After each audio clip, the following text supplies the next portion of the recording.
We're not zero tolerance. You see this? Hey, Jared, why we got 2 mods, bro? What is that? Well, she's actually modding. She was gonna be modding tonight, and he asked if you can also be a mod up here on the panel. So, were you supposed to, did he say you were modding? Yeah, but like, yeah. Because I think if we're doing it on a Christian panel, I think we should have a Muslim mod. You know what?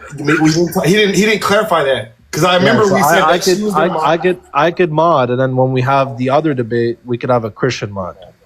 Okay. You know what? I mean, I'm not opposed. Are you cool with that, Tiger? I'm cool with it because I'm gonna be modded as well. Because why would we change it? We've always done it this way, and it's been we did, but we're just trying to make sure it's equitable. Let me get these guys up here too, so that they can be a part of the conference. Oh, there you go. We got Apex in the building. Albie. Oh, yeah. I see you, Albie. Albie, I gotta drop you back down, my guy. Oh, hey, hold on, real quick. Just to be fair. Yeah, no, that's fine. Did you want to say something? Yeah. Do not debate on Muslim platforms. They're gonna mute all the Christians. Okay, I'm telling you right now. No, I'm serious. I'm not saying nothing. I'm telling you right now from experience. Believe me. I got you. Okay, I got you. Right? I got you, my brother. We working it out. But I do love you. And then Orthodox Muslim, let me know when you want to debate Isaiah 53. Don't run. All right, bro. I'll be right now. You can cash out me a couple grand, then I'll think about it. Hey, or the done. Relax. Hey, right now is not the time, you guys. We want to keep it purely academic. Right now. Sure. Yo, we don't want to hash out beefs tonight. Yo, what's good? Hey, what's up, man? Good to see you, boss. Enes, bro. Let me get Q in the panel. We're gonna work things out real quick. We're gonna work some things out. Sure. There was a little miscommunication as far as who was gonna be modding. Yeah, so I'm saying, like, no problem. We're on your panel. You know, you're a Christian, no problem. For sure. But I think a Muslim should mod, and then when we do it, we could have a Christian mod on the Tawheed debate. I think that's fair, bro. You know what? Let's do that. Tiger, honestly. Well, she's going to be on the panel, though. She's going to be on the panel muting people. Sure. Yeah, so what we'll do, here's what we'll do. We'll have Orthodox, we'll have you moderate the conversation. But you got to be equitable. The reason I chose Tiger is because she's extremely I've everybody who's seen me mod Yaqub and Yusuf's debate last time, okay, everybody can bear witness that I was fair to both parties. All right, so hey, you got to be, Hey, Duran. Yeah. Do you want me to make you a background real quick? Because people might not believe it's a formal debate. Yeah, no. If you want to make one real quick, please. Okay, let me make one real quick. Give me a second. I got you. Yeah. What's the structure of the debate? So I was gonna present something, see if you accept. So I was thinking we do 7-minute intros, okay? We do 1 5-minute rebuttal, all right? And then we do 25-minute cross-exam. Thank you so much for the love. Lion is going crazy. Yeah. Wow. Thank you so much for the love, Lion. That's a long cross-exam, but okay. If they're okay with it. Yeah. Wow. Thank you so much. Yeah. That's crazy. Thank you so much for all the love. 25-minute cross-exam. So look, I'm fine with that, but I'll say this. If it gets to the point to where like I'm making the same point and answering the same objection, that's why I'm here, bro. Orthodox, I'm still speaking, so you're already acting kind of strange. So look, if it gets to the point, right, where like I'm answering the same question over and over and over again on the cross exam, right? That's just going to be just like really boring. So like I have no problem if it's a long cross exam, but if he like actually like brings like different objections, bring one more person. What I was gonna say is, right, that's why it's moderated. So if somebody repeats the question over and over again, and then the answer is being repeated, I'm just gonna tell you how to move on, right? We're not gonna get stuck into one thing. Also, I just want to give some rules for the cross-exam, general rules. If a question is a straight dichotomy, meaning it's a yes or a no, both parties are expected to answer yes and qualify with up to 40 seconds, right? Or no and qualify with up to 40 seconds. All right? And keep the answers. Right there, I'll go ahead and contend with that. So if the question is loaded and there's an objectionable premise within the question, then I will definitely specify. Yes, I said if it's a straight dichotomy, right? So, but if you think it's loaded, then you could clarify why it's loaded, right? Yeah. But generally, but I'm saying it like if he's saying to answer yes or no, then like I say, well, look, the question is loaded because yes, the premise. Yes. So I just want to make sure it's fair. Yes, and generally, let's keep the answers concise and short. here and there, if you go over the 40 seconds, that's fine. If if it happens once or twice, it's okay. But generally, let's keep it within or under that 40-second mark for answers. Closing, we'll just do 5 Ron, minutes. can I? Yeah, go ahead. Yeah, Is there any way I can send you the background? Yeah, if you can send it to me right now. How can I send you the Is there a background? way to send it? Can you send me pictures on TikTok or no? I have Sid, was it Discord? Can you send it Discord or no? Discord, yeah. You can send it Discord. Send it to me on Discord. I'll pull it from there. Yeah. Okay, I just sent it on TikTok, but I don't know if you can access. Okay, look. I'm gonna No, you can access. Lion is showing love. Lion, Don't thank you you want- so much for the what's support, happening man. on the- Hey, let me God make bless. Going So crazy yeah, right so now. Tiger, he's gonna, because we're doing it's gonna be about the Trinity. He's actually gonna do it, and then I'll probably I know. have you do the one when we reverse it next week to Tawheed. Okay, but I'm asking why sit up? Wait, say that again. Why sit up? Cause Why sit up? Well, he's on the panel. I just have him on the panel just to be able to, because me and him are kind of like setting these things up together. Yo, Darren. Hey, Duran, what's your Darren, Discord? Duran, what's your Discord? What's your Hey, Discord? drop designer down, guys. Yo, Panel's closed, you guys. Yo, Panel's Darren. closed. Yeah. What's your If Discord? you want my opinion, It's Deron Dorsey. if you want my opinion, I think everybody should be off except for Sid, Ty, everybody should be off except for Mod, Q-Top, and Apex. Okay, so just the 4. Yeah, I think it just makes it cleaner and there's more space on the screen. No, all right then. All right. No problem. All right, guys. All right, sounds good. I mean, that's good. You guys cool with that? Q, Apex? We'll do that. Sorry, I'm Tiger. I'm gonna drop you down. But you're gonna host the next debate. I just sent you a request. I got you, bro. I'm gonna get it right now. Hold on. All right, bet. Wow, so much love, man. Yo, thank you guys so much for the support, man. That's All a right, lot. so sorry, Q-Top, sorry for cutting you off. 5 minutes. 5 minutes. What's it called? Conclusion. It's fine. Yeah. I would ask, look, during the debate where I challenged Tawheed, I would ask that, like, look, he can get the closing remark on that debate, but I would ask to get the closing remark on this debate if that's fine. What do you No, want? we both conclude. I mean, if he wants the closing here, then I'll get the closing on Tawheed. If that's Wait, fine. what do you mean? Because both of you get a closing. I don't know what Yeah, you what mean. I'm meaning is, like, I want to be the person to end the live. You want to be the live last conclusion. closer. Okay. Yeah, or if you don't agree with that, if he wants to be the person in conclusion, then when we debate Tawheed, You guys decided. yeah. So it's up to him. I'm just saying, like, if I close on this debate, then he'll close on Tawheed. But if he closes on this debate, I'll close on Tawheed. I think that's fair. Anas, you want to close now in this debate or in the next one?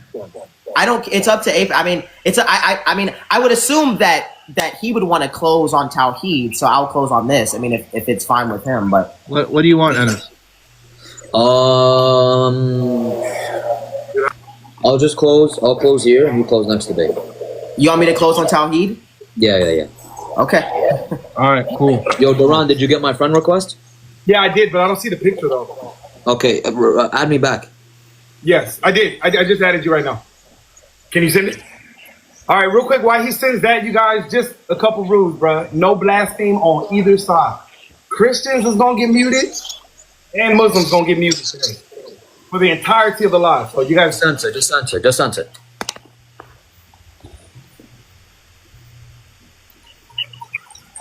Thanks for the rose, my brother.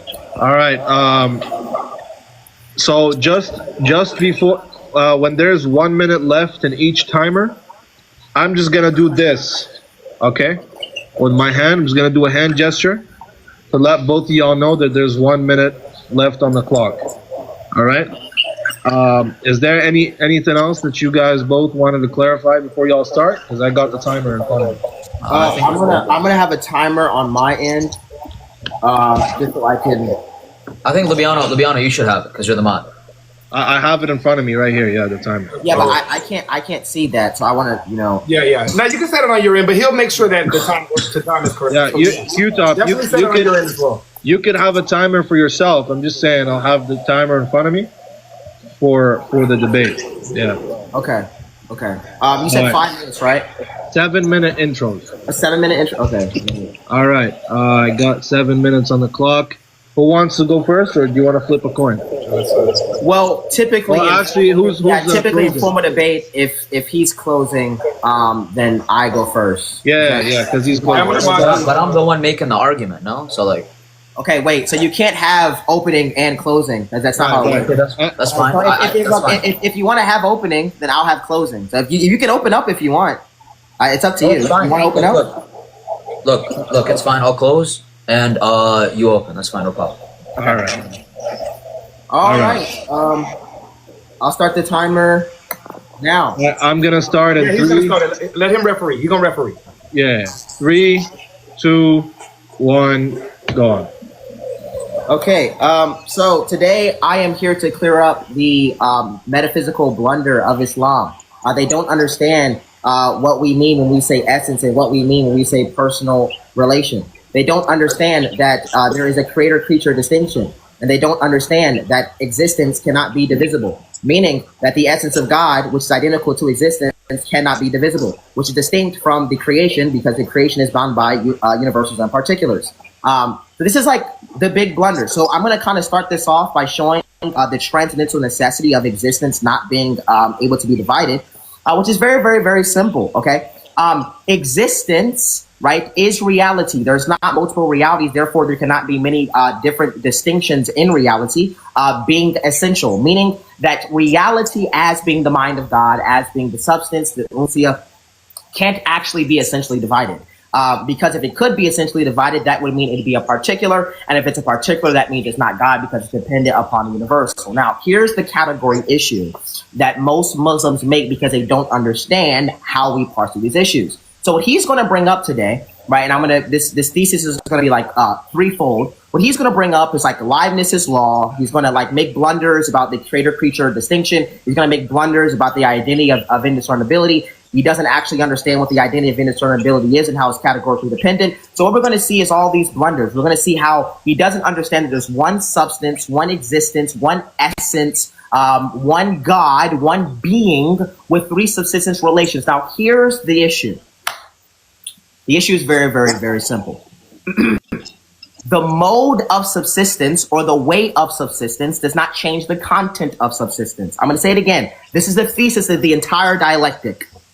The mode of subsistence, meaning the way of subsistence, does not change the content of subsistence. Meaning there is one essence, one being, one God with three relational distinctions. And that's how we actually can ground knowledge. That's how we actually can ground love. That's how we actually can ground truth. That's why we know that these things are like, metaphysically necessary, given the fact that this triune God actually has to have the capability to ground these different things that require relational distinction. So this is just very, very, very, very simple, right? At the root of the issue, he doesn't understand that we count dependent upon categories, meaning that when you apply the same counting methodology in your metaphysics to that which is concrete, fundamental, and ultimate, which is God, it doesn't actually logically follow. And so what we're going to see here, again, I'm going to make this very, very clear. I want you guys in the chat to really pay attention to what we're going to see in this dialogue. What we're going to see is Islamic apex constantly conflate essence with personal relation. I'm going to say it again. What we're going to see is him constantly conflate essence with personal relation. Essence is what a thing is. The personal relation is who, meaning the subsistence of origin within that what. So we have three subsistences of origin, meaning the Father eternally begots the Son, and the Holy Spirit proceeds from the Father and the Son, but this doesn't actually affect the divine essence. It doesn't make the divine essence composite because, again, the way that something exists does not change how it actually exists. This is just very, very, very, very important. So, again, I still have like 3 minutes and I've gotten a lot out. That's just going to be the main blunder, guys. It's a metaphysical blunder. It's been going around for a very, very long time. We're not modalists. We don't believe that there's one person operating in different modes. We don't believe there's three gods because they claim there are three gods. When we count anything in the creation, there's going to be some sort of essential distinction because of the principle of individuation. All the principle of individuation states is that for any discrete set of particulars, that which is the universal, the particulars are going to be dependent upon, but each discrete set of particulars is going to have something about them that actually makes them be able to be discernible, given the fact that they actually exist in a different way, right? Meaning that because everything in the creation is not identical to existence, God is purely act, which all that simply means is that everything that God is, right, or everything that God has, he's identical to, meaning that the essence is identical to existence. Because essence is indivisible, right? You can't actually say that there's three gods, because that would mean that existence is divisible. So again, the main blunder, guys, it just happens when we don't understand the creator-creature distinction. We don't understand how to actually count in relation to essence versus personal relational distinction. And we conflate these two categories under Leibniz's law, which it wouldn't actually follow, because that which is fundamental and ultimate has to have the category set to actually ground isness. Now, I still have 2 minutes. I'm wondering if I should yield my time, because I think I just very clearly very clearly, it's just destroyed the multiple blunders. But again, guys, it's just very simple. We serve one God. We serve one being, right? There's one substance, right? And so, in closing here, right, there's three persons, not three beings. There's three relations, not three substances, okay? There is three hypostases, not three existences. There are three relational distinctions within one existence. We serve one God. One God, guys. One God. That's what we serve. We don't serve three gods, okay? We don't serve 99 gods. We don't serve 2 gods. We don't serve 8 gods. God, by definition, and in telling his necessary property set, because God is metaphysically primary, right? God has to be one. You cannot divide existence. However, in order to ground things like God's love, right, because love is not grounded intrinsically, because that would mean that you're a narcissist, right? There has to be some relational distinction in God. Now, that relational distinction does not make the essence composite, because the mode of which something subsists does not change the contents of its subsistence. So it doesn't make the essence composite. We affirm absolute divine, but we don't affirm this composite composer bullcrap. We affirm one God, one essence, one substance, one uncia, one existence, one divine consciousness with 3 distinct relations. I yield my time. God bless again. The entire time, all you guys will see is just blunders and conflating basic metaphysics and creator distinction. Thank you very much. So that was Q-Top's opening. Thank you so much, Q-Top, for that opening.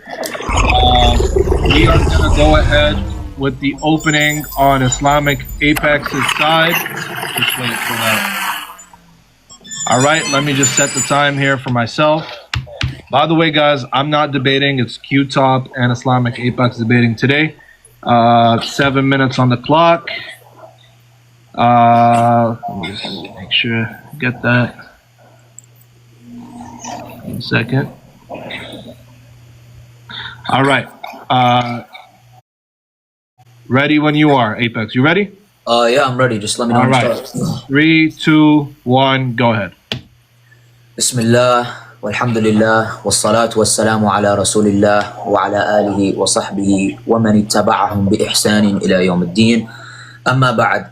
Today we're going to show why the Christians have lied on Al-Masih ibn Maryam alayhi salatu wassalam, the Messiah, son of Mary, claiming that he's God and that he is God with the Father and the Spirit, creating a triunity, and that therefore it's one God due to the fact that they share one essence. And what we're going to be demonstrating here today is that logically it follows, and that you cannot really evade the logical problem of the Trinity. And we're going to demonstrate that using 2 arguments. Let's start off by first, discussing the logic of counting, right? How is monotheism measured? Firstly, the foundation, which is counting and logic, obviously. To say that there is one God requires a logical system of counting. The classical counting method, which is also identified as a CCM, is the universal way humans count and discern things or distinguish things. Counting depends on 2 axioms. We have the axiom number 1, which is distinct units, that is defined as for any 2 counted things, they must be really distinct, meaning X and Y, they are distinct and they are not each other. Axiom 2 is the class. Counting happens within a type. To count apples, each must truly be an apple. Let's start with the first argument, which is the classical counting method argument, the CCM. for all x, this is premise 1 by the way, we're going to give it in a syllogistic matter. Premise 1, for all x and y, if x is God and y is God, then x just is y. This is the formal regimentation of monotheism under classical counting method, the CCM. Premise 2, if Jesus is God and the Father is God, then Jesus just is the Father. That follows from premise 1. Premise 3, Jesus is not identical to the Father, and that's obviously the Trinitarian claim. Premise 4, Jesus is God and the Father is God, which is also the Trinitarian claim. And then premise 5, or which is actually conclusion 1, therefore Jesus is identical to the Father, that is modus ponens, following from premise 2 and 4. Premise 6, therefore Jesus, or actually conclusion 2 here, therefore Jesus is identical to the Father, and Jesus is not identical to the Father. That's in conjunction with premise 3 and 5, leading to a contradiction. And then another conclusion is, therefore, it is not the case that both Jesus is God and the Father is God can be true under the CCM, which is the classical counting method, and that comes from premise 6 by reductio. Conclusion number 4, therefore, to reject premise 1, it is to deny either monotheism or the CCM method itself, which is just a metalogical conclusion, and this would mean that he is denying the classical counting method, which is the universal way in which we count, or he accepts the contradiction, meaning denying monotheism. So now, first let's give an example, right? Counting apples or counting oranges or anything, right? Suppose that there's a world in which it exists within it exactly one apple. X is truly an apple and Y is truly an apple, but X is not Y. Either we have two apples which deems this worldview false, or we have a contradiction where X is the apple and not the apple, which is just P and not P. That's a performative contradiction. So now, let's move on to the next argument. This argument is the multiple essences argument. If we say that for all x and y, if x and y share the same essence, then x and y share the same set of essential properties. That is an analytic truth. If the Father and the Son share the same essence, then the Father and the Son share the same exact set of essential properties. That follows from premise 1. If the Father is essentially paternal and the Son is not essentially paternal, then the Father has the essential property of paternity and the Son does not have the essential property of paternity. That's an analytic truth. The Father is essentially paternal and the Son is not essentially paternal. Conclusion 1, therefore the Father has the essential property of paternity and the Son does not have the essential property of paternity. The inference rule for that is modus ponens, coming from 3 and 4. Premise 3 and 4. If the Father has the essential property of paternity and the Son does not have the essential property of paternity, then it is not the case that the Father and the Son share the same set of essential properties. That is also an analytic truth. And for those who are wondering, an analytic truth is a truth that is true by definition. Conclusion 2, therefore, it is not the case that the Father and the Son share the same set of essential properties. That is modus ponens from premise 5 and 6. Conclusion 3, therefore, it is not the case that the Father and the Son share the same essence, and that is modus tollens, coming from premise 2 and 7, and that the conclusion essentially is detrimental and it's a reductio ad absurdum, because it is essentially saying that the Father and the Son, they have different essences, therefore they are not the same God. So let's give a simple example to everyone, right? Let's say John and Barley. They share a common human nature, but John has some properties that are essential to his being that are not essential to Barley's being. Hence, John and Barley have two distinct sets of essential properties, henceforth two beings. In simple terms, same essence simply means the same essential properties, because we define essence as a set of essential properties. The Father and the Son, they share the same essence, meaning they share the same essential properties. The Father is essentially paternal. The Son is not, therefore they do not share the same set of essential properties. So now I'm going to actually sneak in one more argument, and I think this is the most hard-hitting one or detrimental one. The triunity argument, essentially the argument from transitivity, it essentially goes as it follows like this. First, we need to put the overview as the Trinity is a true predicate of the only true God, which is just defined as existential uniqueness. It is existentially unique insofar as it being three persons, one God, same essence, etc. Premise 1, if there exists exactly one X, such that X is God and X is triune, then for any Y, if Y is God, Y is triune. Premise 2, there exists exactly one X, such that X is God and X is triune. Conclusion 1, therefore for any Y, if Y is God, then Y is triune, modus ponens, coming from premise 1 and 2. Premises 1 and 2. Premise 4, if Jesus is God, then Jesus is triune. That follows from premise 3, if accepted. Premise 5, Jesus is not triune. Conclusion, therefore Jesus is not God. That is modus tollens, coming from premise 4 and 5. Let's give a simple example real quick and let's switch the variables. If there exists one x such that x is an orange and x is orange, the color, then for any y, if y is an orange, then the color of it is orange. There exists one orange or one x such that x is an orange and x is orange, meaning the color to qualify. Therefore, for any y, if y is an orange, y is the color orange. Can we get the symmetry breaker for that? That is a question that I'm having. And that is the end of my time, and Q-Top can move on to his rebuttal, and then after that I'll continue on with my rebuttal. Thank you. All right, that's time. Thank you so much, Islamic Apex, for that introduction. We are now done with both introductions, 7 minutes for each interlocutor, and we will be moving on to our next section, which is our rebuttal. We'll only have one rebuttal for each interlocutor, 5 minutes each. Starting with Q-Top, the floor is all yours, sir. 1 second, let me just set the timer here for 5 minutes for myself. Give me a moment. All right, ready when you are. 3, 2, 1, go.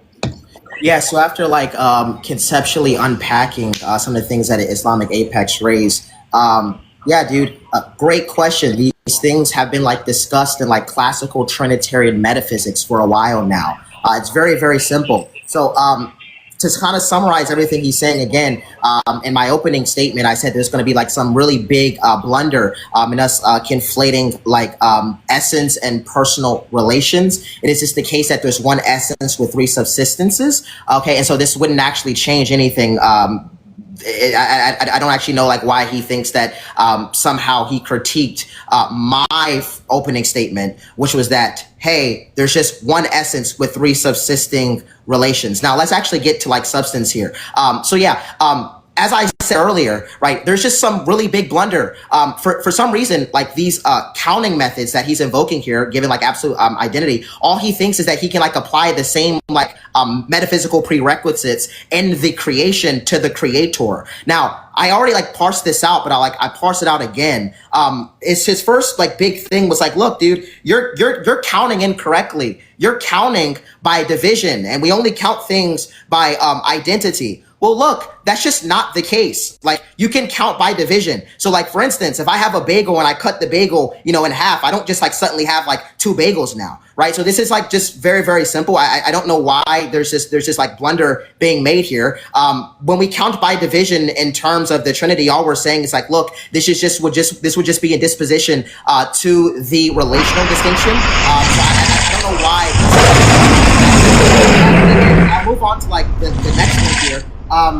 Yeah, so he says, look, for all x, right, if x is identical to y, everything true of x is true of y. Yeah, so Leibniz's law, which he is invoking, was the identity of indiscernibility, which is I brought up earlier. All this is doing is just saying, well, look, given a specific category, right, if we have x and x is truly identical to y, well, then everything true of x is true of y. The blunder here is that personal relations doesn't actually affect essence. So what we mean when we say this is that, like, look, there's 3 personal subsistences in one essence. The blunder is that he's conflating these two, right? So Leibniz's law is categorically dependent. We don't apply Leibniz's law to 2 distinct categories in which it wouldn't follow. We have essence, which is what something is, and persons, which is who something is. He's trying to combine these 2 categories into one. I don't know why he's doing that. I really don't know why he's doing that. Again, it's a really, really, really big blunder.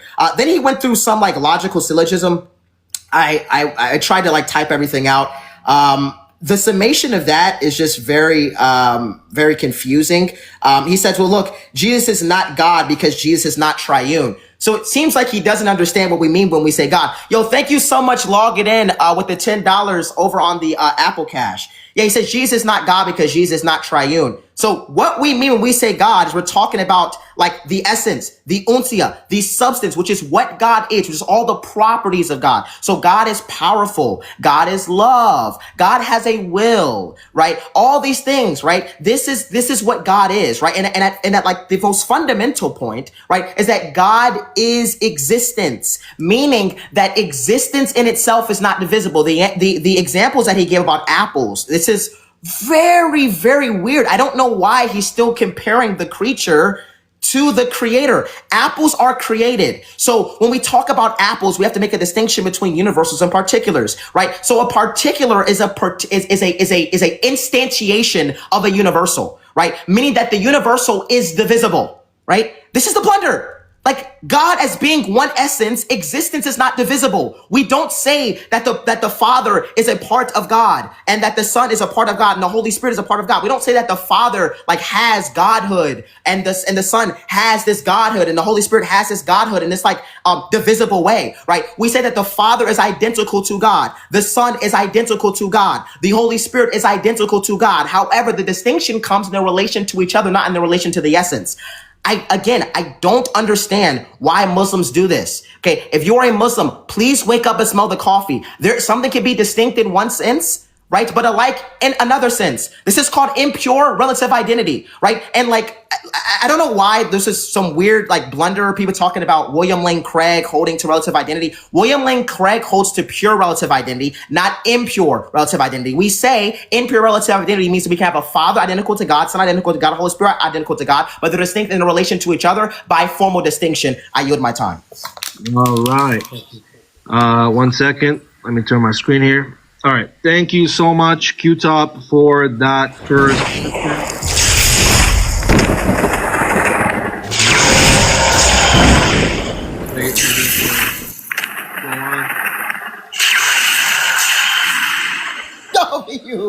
I appreciate it. All right, we got Zeus on the screen. Anyways, thank you so much, Q-Top, for the first rebuttal.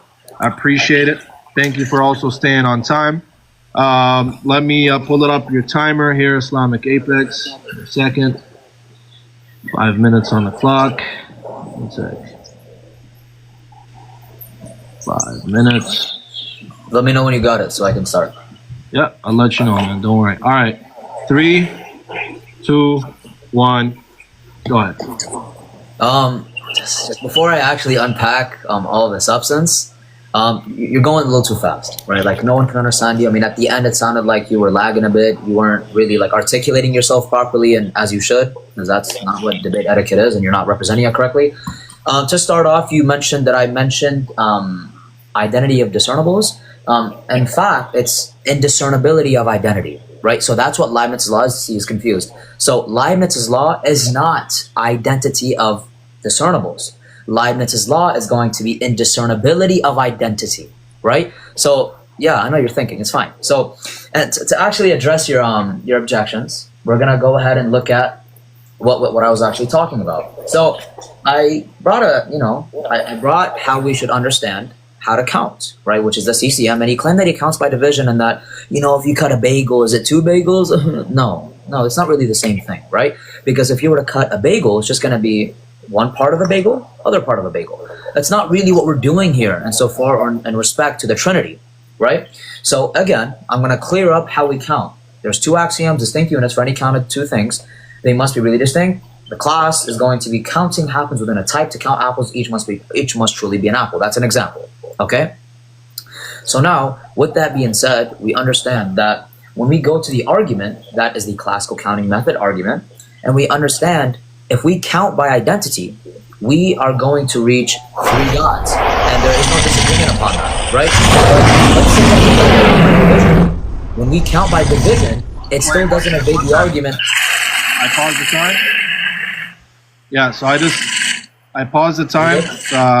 If a gift that's not loud comes, it's okay, I'll let it go for both parties. But if a loud gift comes, I'll just pause the time, all right? Okay, no worries. Yeah, that's fine. All right, I'm going to get back. 3, 2, 1, go. Okay, thank you. So when we go to the CCM argument, which is a classical counting method argument, right, that which he failed to evade, by the way, he claims that counting by division is the way we count because God is distinct from creation and that he is not a particular nor universal. Therefore, we don't uphold the same counting method, special pleading. So he didn't bring any justification why we should count different for God or gods versus creation. A created being or created beings should not be counted different than how we count God because that is simply special pleading. All you're saying is, oh, well, God is different than us, then therefore we're going to count differently. That's not how things work here. That's not how we count. By the way, I gave 3 syllogisms. I didn't really get a response for any of them, right? I got like, a little bit of, some tangents here, some tangents there, but I really want you to answer this question. If we were to count by identity, would we reach 3 gods? And if we are still counting by division, qualify what you mean by counting by division, right? You don't even have to give a formal definition. I'll accept an ostensive definition, which is simply a definition by example. I'm not going to be too picky on that, to be fair. And one of the got it. Okay, go ahead, continue. So I'm gonna read one argument or two, and I want you to tell me. One sec. All right, I'm gonna start it now. You have to wait for me to start it and pause it, bro. Got you. Okay. All right, go ahead. Okay, thank you. So I just want you to address like these arguments. I'm gonna read you them one by one again. Tell me which premises you reject and tell me why. So the Trinity argument: if there exists exactly one x, such that x is God and x is triune, then for any y is God, y is triune. Premise 2: there exists exactly one x. Domain semantics, by the way, such that x is God and x is triune. Premise 3, or conclusion 1, therefore, for any y, if y is God, then y is triune, modus ponens. Premise 4, if Jesus is God, then Jesus is triune. Premise 5, Jesus is not triune. Conclusion 2, therefore, Jesus is not God. That is one of the arguments that I want you to address. Tell me which premise you reject in our cross-exam. So, the multiple essences argument: for all x and y, if x and y share the same essence, then x and y share the same set of essential properties. Analytic: if the Father and the Son share the same essence, then the Father and the Son share the same exact set of essential properties. If the Father is essentially paternal and the Son is not essentially paternal, then the Father has the essential property of paternity, and the Son does not have the essential property of paternity. Analytic: the Father is essentially paternal and the Son is not essentially paternal. Conclusion 1, therefore, the Father has the essential property of paternity, and the Son does not have the essential property of paternity. Modus ponens: if the Father has the essential property of paternity, and the Son does not have the essential property of paternity, then it is not the case that the Father and the Son share the same exact set of essential properties. Conclusion 2, therefore, it is not the case that the Father and the Son share the same set of essential properties. Modus ponens. Conclusion 3, therefore, it is not the case that the Father and the Son share the same essence. That's modus tollens from premise 2 and 7. I could not read the last one, but we will deal with that in the cross-exam here soon. You have 30 seconds left. You want to concede that? Oh, I do? Oh, I didn't even know that. Okay, here, I got you. Yeah. So, the next argument is obviously going to be the, what's it called? I think I read them. Yeah, so the classical counting method argument. So for all x and y, if x is God and y is God, then x just is y. That's a formal regimentation of monotheism under the CCM. If Jesus is God and the Father is God, then Jesus is just the Father. Jesus is not identical to the Father. Premise 4, Jesus is God and the Father. Wrap it up, bro. It's done. Time's up? Okay, cool. Yeah, time's up. Hey, Q, did a lion come in your time? Yeah, I mean, something did come in my time. But it's okay, then. I didn't notice it, so I'll give you an extra minute in your cross exam. All right. So we'll give Q-Top an extra minute, so we have 26 minutes of cross exam, and then we'll go.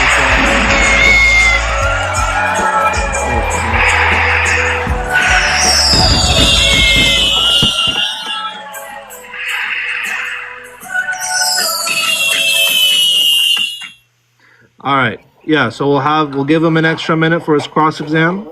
So we have 26 minutes of rapid crossfire. And just remember, if he asks you a yes or no question, unless you have justification for why it's loaded, then please answer with a yes or a no, and you have 40 seconds within that 40 seconds or so to go ahead and qualify your answer. Please make sure you keep it within the 40-second mark. If you go a little bit over here and there, it's fine. But if you do it too much, I'm going to have to stop you. If you're not answering the question, I'm going to have to stop you. All right? So let me just put the 25 minutes here. Second.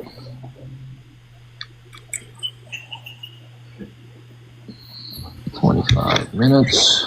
Or sorry, 26 minutes. There you go. All right. 3, 2, 1. Floor is yours. Okay. Wait. Let's just wait.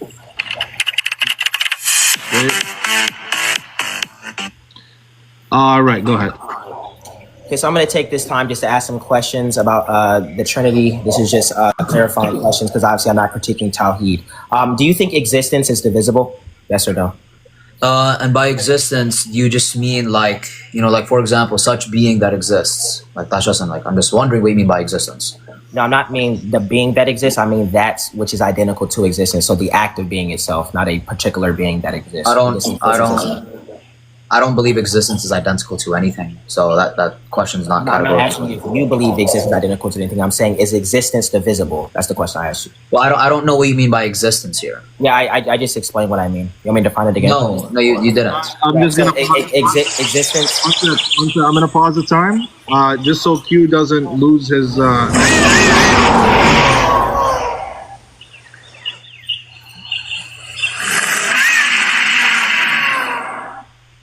All right. Yeah. So just in case, as I don't want Q-Top to miss out on his time, so Islamic Apex, while the time is paused, get the clarification you need, and then please answer him with a yes or no.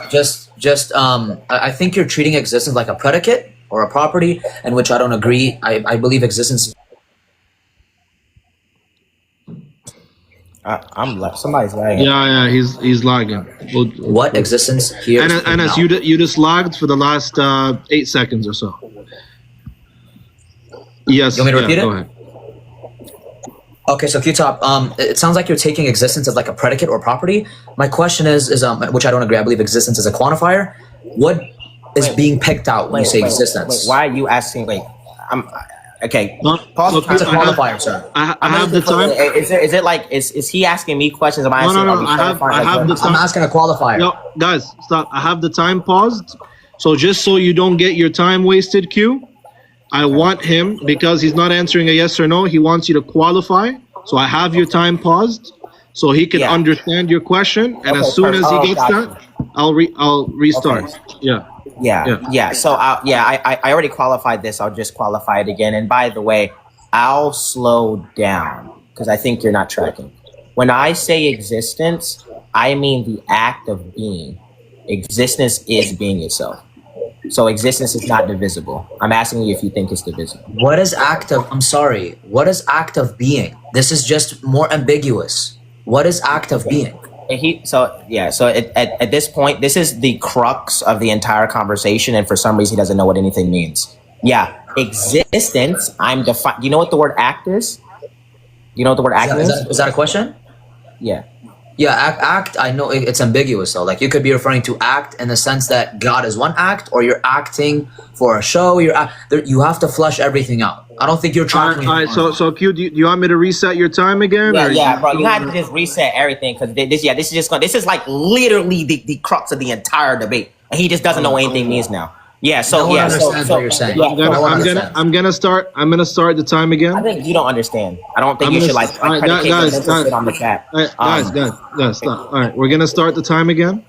Q, continue with your questions, and Apex, please answer to the best of your ability, yes or no, if it's a straight dichotomy, and the 40 seconds to qualify. All right, I'm starting now.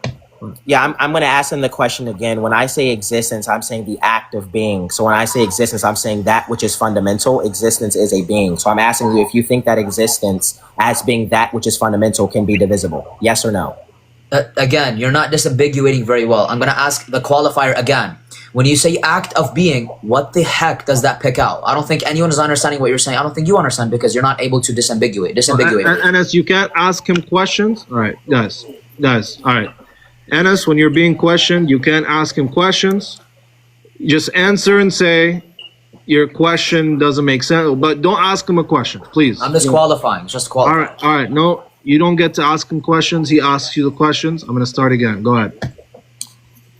Yeah. I don't know. Like existence is like really, really fundamental. Like nothing can even be true if it doesn't exist. So I'm going to ask him the question again. When I say existence, I mean the act of being.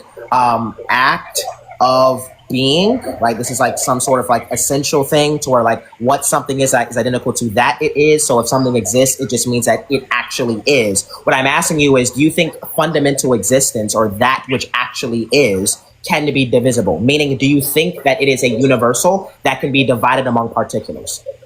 Okay, that's better. I believe that universals, they aren't necessarily divided, but I would say that particulars, they share a universal. Like for example, we would say trees, all trees share the same universal called treeness, right? So if that's your question, The answer is no. Universals aren't divided. We don't say that. We say that particulars share universals. Like trees, they share the universal of treeness. Does that make sense, Q-Top? Yeah, so that's not the question that I asked. I'm not asking you like what look. I'll just repeat the question again. Is existence a universal? Is it divisible among particulars? Yes or no? Again, I don't know what existence picks out here. I'm sorry. I don't believe you're treating existence like a what's it called? Like a property or a predicate. I believe existence is a quantifier. I'm just gonna look, okay. I'll move on.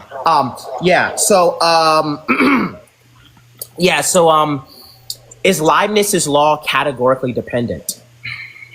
What does categorically dependent pick out? Yeah. Meaning that it's dependent upon a specific category, meaning if we're talking about essences, then we're talking about essences, and we're talking about personal relations, then we're talking about personal relations, then we're talking about substance, then we're talking about substance, meaning that Leibniz's law is dependent upon the category in which it's being invoked. Do you affirm or deny that?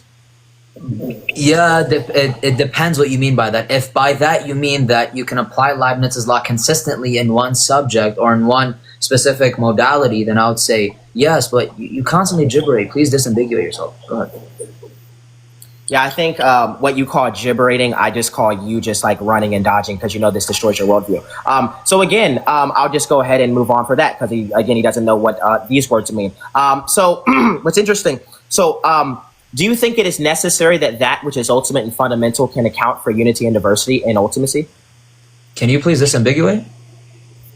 Okay, I'm gonna talk very, very slowly because it's not about being slow. It's this is like so low tier. You're like vague. this is guys. This is what happens, right? They suddenly don't know what anything means. So I'm gonna say it very, very, very, very clearly for you.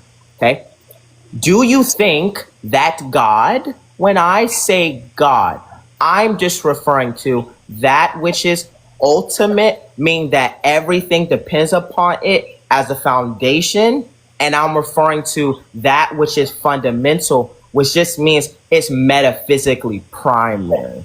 Do you think that thing has to be able to account for unity, meaning things are alike, and diversity, meaning things are different in ultimacy, which means in its ontology? Yes or no? Yeah, so thank you for disambiguating your vague question that you just asked prior. So the answer is yes. I believe that God, you could have just said God, but you decided to gibberate, but that's fine. So yeah, God does discern. He does have the ability to discern things, and he does discern things. That's a necessity for God because we see things that are discernible. And he also, there's obviously like unity within the ontology of the things that which exist depending on the class or what the thing actually is. If they share, the same exact properties, then it's obviously one thing. So yeah, God is aware of the discernibility and the unity of the ontology of what exists, if that's your answer, your question. I'm not asking you if God is aware. So I thought you said that I actually clarified. Meanwhile, I just said the exact same thing slower, which it seems like that's what I have to do, talk slower for you. So Islamic Apex, you didn't answer my question. So I'll ask the question again. This is an ontological question, not an epistemic question. So this doesn't have to do with perception. I'm using my words very clearly for you, okay? I'm going to ask you the question again. Is it necessary to account for the problem of the one and the many, meaning unity and diversity, that God must possess or be able to, in his own ontology, ground unity and diversity in ultimacy? Yes or no? That's a yes or no question. And you mean by ultimacy ontology? I've already said that, yes. Okay, good. So yeah, we believe that it's necessary for God to, have the ability or to ground the discernibility and the unity of these things. Even though your question's gibberish, I'm just answering based on what I think you're saying, because I don't think you even understand what the hell you're saying, to be respectful. But yeah, if by the gibberish you just said you mean that does God ground discernibility and unity, and by that I think you mean that it's necessary for God to have the ability to discern, because then it would be grounded, then yes, it is necessary. Just please be less vague and disambiguate. I didn't say talk slower, I said disambiguate. There's a difference. Thanks. Yeah, so I think like what you call gibbering, again, I'll repeat my thesis. I think you just either can't intellectually track or you're just disingenuous. And then you do like the nervous laughter for cope. So that actually didn't answer my question again, right? I'm asking you an ontological question here. Can you define ontology for us? What does ontology mean? Ontology is simply just a branch within philosophy that is also just the same as metaphysics. It's exploring the nature of reality. So that's what ontology is. So now that I answered, ask your next question, sir. Thank you. Yeah, ontology is the nature of being. So that's just you presupposing that reality is a being, which is, yeah, like I would accept that, but that's like actually not like the like academic definition of ontology, by the way. It's a study of being. So yeah. Ontology being the study of being, okay? I'm asking you about God's being. Is it the case that within God's being, he must necessarily, yes or no, because you keep saying this is ambiguous. I'm not saying anything ambiguous. This is not going to get you out of this. Like just appealing to like ambiguity and just like running around these questions isn't going to get you out of anything, okay? Is it the case that in God's ontology, he must necessarily be able to account for unity and diversity, meaning that he must have relational distinction? Yes or no, must God be able to account for unity and diversity? You're not answering my question. Yeah, before I answer your question, the reason why your question's not answered like this is because to be answered like this, you have to be more stipulative and lexical, which is the complete opposite of what... I'm responding. No, but I'm responding. Yeah, please actually respond. Yeah, that's just like 4 times now. No, but I'm talking. And I'm responding and you're interrupting. Thank you. So to continue with my response, yes, God necessarily has to account for diversity and unity of his ontology, or in regards to it being in his being. Yes, we don't disagree with that. God must account for discernibility or diversity and discernibility, same thing, and unity. Okay, so is it the case that God must be able to ground this in one essence, meaning that the essence is non-divisible? Yes or no? Yes, the essence is indivisible. Yeah, the essence is indivisible. Interesting. We'll discuss more about that in Tawheed. So yeah, we finally got a response to that. So what he just agreed upon is that God must necessarily possess unity and diversity and ultimacy in his ontology. No problem. So now we'll go ahead and we'll definitely be coming back to that during the discussion. Islamic Apex, I find it very interesting. So I want to address some things here because I wrote this down. Can you define what we mean when we say person as pertaining to the Godhead? What do we mean when we say that? Good. So Peter Van Inwagen, in his paper on the Trinity, he defines person as that which that can be addressed, right? Whatever you can address is a person. For example, you're a human, I can address you, therefore you're a person. By the way, guys, Peter Van Inwagen is a Trinitarian, just so you guys know, so you guys don't come at me, all right? So in his paper on the Trinity, he defines person as that which that can be addressed. So anything that which you can address is a person. You can address a dog.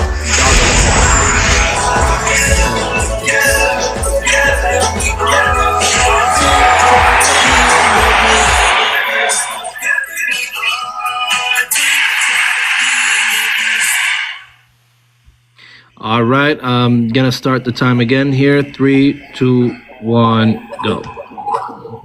And so when you say being addressed, does that entail a relational distinction in essence? Like when you say that something is addressed, can we make a categorical distinction of, between that which is addressed being that it's a particular and that which is addressed being that it's a relational distinction in one essence? Do you understand that distinction, yes or no? Sorry, that was gibberish. Can you disambiguate that? Okay, it's not going to get you out of this, man. This is not going to get you out of this. I really hope you know that it's not. Are you going to disambiguate? Calling everything gibberish is not going to get you out of this. It's just not. You got to stick to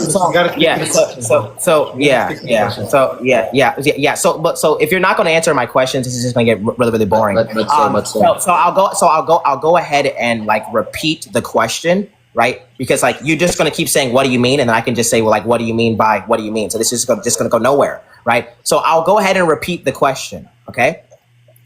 Is there a categorical distinction between a particular And what we mean when we say the person of the Father or the person of the Son or the person of Christ, is there a distinction between a particular and a person? Yes or no?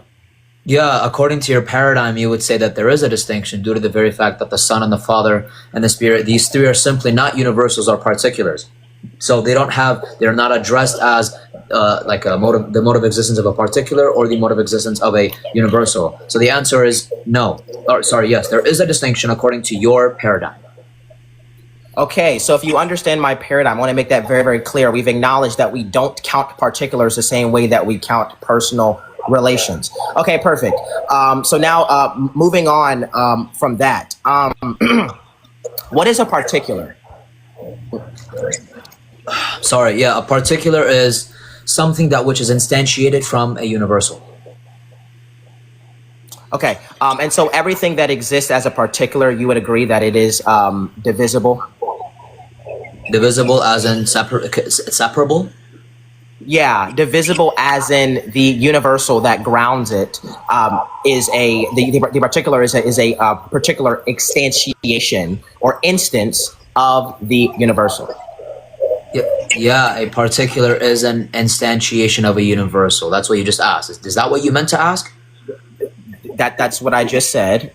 Yeah, I just answered it. Okay, perfect. So So he finally answered a question, guys. Okay, so now that we understand that a particular, right, is the instantiation of a universal, meaning that particulars are divisible, is it the case that you can divide God? Is God divisible? When you say God, what does God pick out here? Allah or Father, Son, and Holy Spirit? Yeah, so we're obviously talking about the Christian paradigm. Right? Like, are you aware where you're at? We're having a discussion about the Trinity right now. Yeah, your God, if you mean your God, then your God is definitely can't be divided due to the very fact that your God is, it logically follows that there's three essences. Wait, so how does it logically follow that because there are relational distinctions, this would necessitate an essential distinction? How does that follow? Yeah, I'll tell you. So that's actually one of my arguments. So due to the very fact that we understand that Jesus Christ, and you accept the law of transitivity, so Jesus Christ, the Father and the Spirit, we understand that they are God, and we understand that God, there exists exactly one God, and this God is a Trinity. And we understand that for all X, if X is God, then X is a Trinity, and if Jesus is God, then Jesus must be triune, because for all X, if X is God, then X is a Trinity. And otherwise, if you don't accept that, you fall into a contradiction. And if you do accept that, you get multiple gods. And that actually comes from modus ponens. Yeah, so it seems like you don't understand the distinction between essential distinctions and relational distinctions. So I'll go ahead and cash this out for you. I did it in my opener. And then like the nervous laughter, I see it a lot. So yeah, like a relational distinction wouldn't be essential because a relational distinction is the does that lead to a question, Q-Top? It only it's gonna lead to a question. The relational distinction is a mode of subsistence. It doesn't actually affect the content of subsistence. So can you please give me what the like mediating principle would be, justifying how something's mode of subsistence necessarily would dictate the content of subsistence? How would that follow? You define mode of subsistence as? A personal relation in an essence. Okay, so meaning Jesus and the Father? As an example? Meaning the persons, yeah. Okay, good. So if you have three persons and we use the law of transitivity, which is the principle that you're asking for, when we use that law and we come to the very fact that the Trinity is the only God, right? And that for all X, if X is God, then X is the Trinity. Or for all X, if X is a Trinity, then X is God. Then it would follow that either Jesus is a Trinity, and that means that there are more gods, or you would come to the conclusion that Jesus is not the Trinity. Therefore, Jesus would not be God. The principle is the law of transitivity, meaning A equals B, B equals C, therefore conclusion A equals C. And unless you reject that law, just pause the time quickly. I just want to, guys, and please, concise answers. Most answers should be very quick and concise. If all the answers take forever, then you know each other's times. So just keep that in mind. I'm going to restart the time again. Appreciate you, brother. So the law of transitivity, transitivity of identity.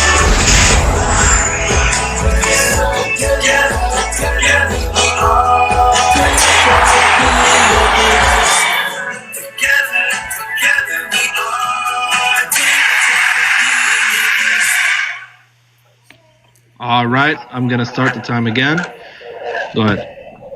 Yeah, so would you affirm that the law of transitivity of identity is categorically dependent? No. It is not categorically dependent. So the law of transitivity of identity applies in all categories? Yeah, I believe it's applicable. Okay, perfect. So the law of transitivity of identity would also be applicable in parsing through universals and particulars? It would apply everywhere. So a universal is the same as a particular? No, you'd have to explain how the law of transitivity demonstrates that. Yeah, well, the law of transitivity of identity, I thought that you knew what it was. It's just saying that, like, well, look, everything true of X is true of Y. So the law of transitivity of identity is just essentially Leibniz's law. That it's just saying, like, well, look, if something is true of X, then like all these properties true of X is also true of Y. So I'm asking you, like, if this law would be applicable to universals and particulars, meaning that a particular is that identical in any sense to the universal? Firstly, to address your blunder, the law of transitivity of identity is not Leibniz's law, right? You're confused. You don't know what you're talking about, right? Leibniz's law states specifically that for all X and Y, if X and Y share the same properties, then they're the same thing. The law of transitivity says A equals B and B equals C. Therefore, this entails necessarily that A equals C. All right, so you're confused. You don't know what you're talking about. Go ahead with the next question. I know the distinction and the symmetry breaker between the law or the Leibniz's law and the law of transitivity. They're not the same thing. Yeah, so they actually are the same thing. Leibniz's law says everything true of X is true of Y. And so if we actually like apply this out, that's when we would get to the law of transitivity of identity. So the law of transitivity of identity is Leibniz's law actually cashed out in a particular domain. Right, so if you say A equals B, B equals C, then A would equal C. That's just simply Leibniz's law, because in order to actually form that statement, it would just be the case that A would actually have to be identical to B, meaning that everything true of A is also true of B. So with that being said, can you please give me the symmetry breaker? I'm going to ask again, can you please give me the symmetry breaker between, if it is the case that a particular is identical to a universal, can we apply Leibniz's law or the transitivity of identity to particulars and universals? Can we apply that? Sorry, that's going to be a loaded question. I think you're malfunctioning here, and I'll tell you exactly why. Because I don't believe particulars at all can be identical to universals. I think that's gibberish, and you know my ontology. I'm a conceptualist, so start the engine back up, bro. Ask the right questions. Go ahead. Yeah, so you made a blunder there. Thank you for not answering my question. A conceptualist has nothing to do with a divine conceptualist. You said that last time. But yeah, so now that you've pivoted from that, I'm going to ask it maybe in a different way. The law of transitivity of identity says that if A is equal to B and B is equal to C, then A is equal to C. This will just be a different expression of Leibniz's law, because when you say that A is equal to B, you're just saying that everything true of A is true of B. Right? So I'm asking you, if you do not think that the law of transitivity of identity is non-categorically dependent as being explicated by Leibniz's law, okay, how can you explain any identity in reality? Can you give me two things besides a mathematical equation, two particulars that are absolutely identical? Well, no, because due to the very fact that there is two, they wouldn't be absolutely identical. Like, what's wrong with you? If there's two things, you cannot even class them as absolutely identical, because if they were absolutely identical, then it would be the case that there is not two things. What are you talking about? You can't count? Okay. So yeah, so it seems you don't understand the nature of my question. It's very obvious by the nervous laughter. So I'm going to ask you the question again. You said that the law of transitivity of identity is not categorically dependent. And the law of transitivity of identity is just Leibniz's law explicated. So what I'm asking you is, can you give me an example of where the law of transitivity of identity would be applicable?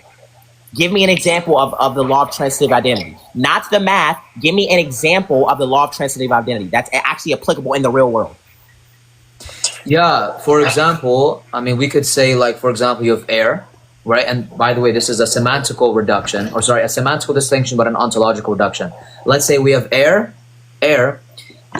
equals oxygen, and then that's A equals B.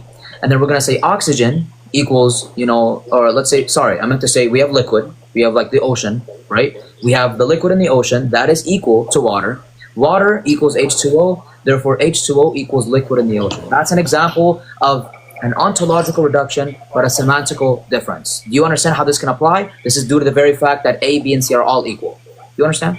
Yeah, and so you actually just demonstrated my point. So what we're talking about is we're talking about H2O, we're talking about water. We're not talking about any relational distinction within that. So we're talking about the same category, right? So this would just show that it's categorically dependent. So can you give me an example of the law of transitivity of identity that is talking about two distinct categories?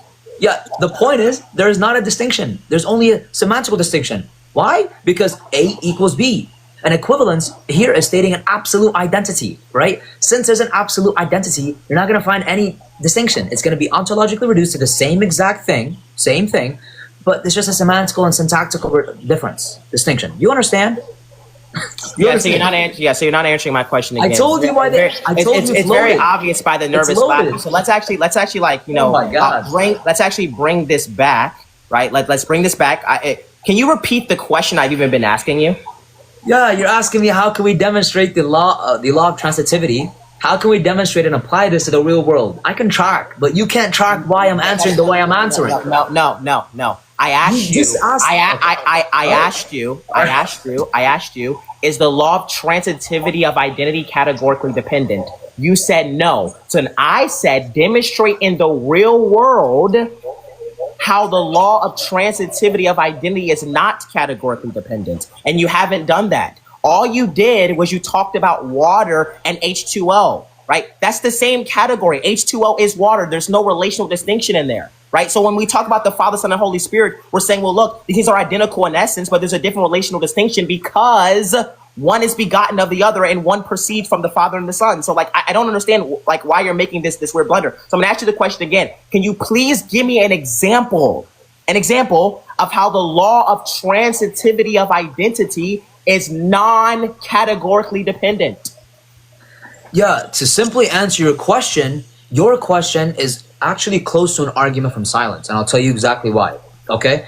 This is because I have no reason to believe that there is going to be a categorical dependence on when we can use this specific law, right? This comes from the principle of epistemic openness. I'm not given a justified reason as to believe the contrary, therefore I accept the former, all right? So Q-Top, it's your job to tell us why there's a categorical dependence. I believe there isn't because I believe the law logically follows everywhere and I see no defeater. Thank you. Yeah, so what we just saw there was him actually not give a justification, which is another, again, guys, in my opening statement, I spoke about this, right? How the Muslim cannot give a justification for how Leibniz's law is not categorically dependent. We just saw that there. He said, I'm giving an argument for silence when I'm actually asking him to justify the nature of his claim. Right now, I'm not giving an argument for silence because how we address the Trinity is we speak about essence and personal relations. I mean, we have three personal relations in one essence. So you can't apply the law of transitivity of identity because these things are categorically dependent. Right? You said they're non-categorically dependent, but you couldn't even give me a justification. So we'll move on from there. What's my time? I think I'm almost okay. 1 minute and 20 seconds. Okay, perfect. Okay, went over that. Okay, interesting. So, can you define what we mean when we say essence in a Christian doctrine? The Christian doctrine is not unified on one definition of essence. I'll give a couple though. Essence could be defined as a set of essential properties. Essence could be defined as, like for example, the existence of a thing or the mode of existence of a thing. Or what the thing is, sorry. It's like isness. Yeah, so essence is what something is. Can you please give the relevant distinction between having one what, which is one God, and three whos, which is the Father, Son, and Holy Spirit? What is the relevant problem there? Okay, the relevant problem is that three persons that are distinct, that which all share the same divine essence, it results of three gods due to the very fact that counting by identity, there is three gods using the classical counting method. That's the relevant problem here. And you can't show why the classical counting method is non-categorically dependent. You can't show that? Is that a question? Yeah, obviously. Yeah, okay. So to answer that question, the classical counting method, we have no justification to simply just exclude God out of this method on how to count Rather, what we're going to do is the same way we count everything that which exists in one way, we have no justification at all. It's completely arbitrary to say we count God differently unless you propose some sort of justification. All right. We just let him finish his answer there. We'll do the same thing for Q. All right. Thank you so much for your cross-exam. Just before we start the next cross-exam, Darren, is there a reason the comments are off? Wait, say that one more time? Okay. Yeah, I just said, is there a reason the comments are off? No, mine's probably turned it off because it might have got a little disrespectful down there. We just want the debaters to be able to, focus on the debate. But we can turn it back on. We should turn it back on, in my opinion. Okay. Hey, you guys turn the comments back on if you can.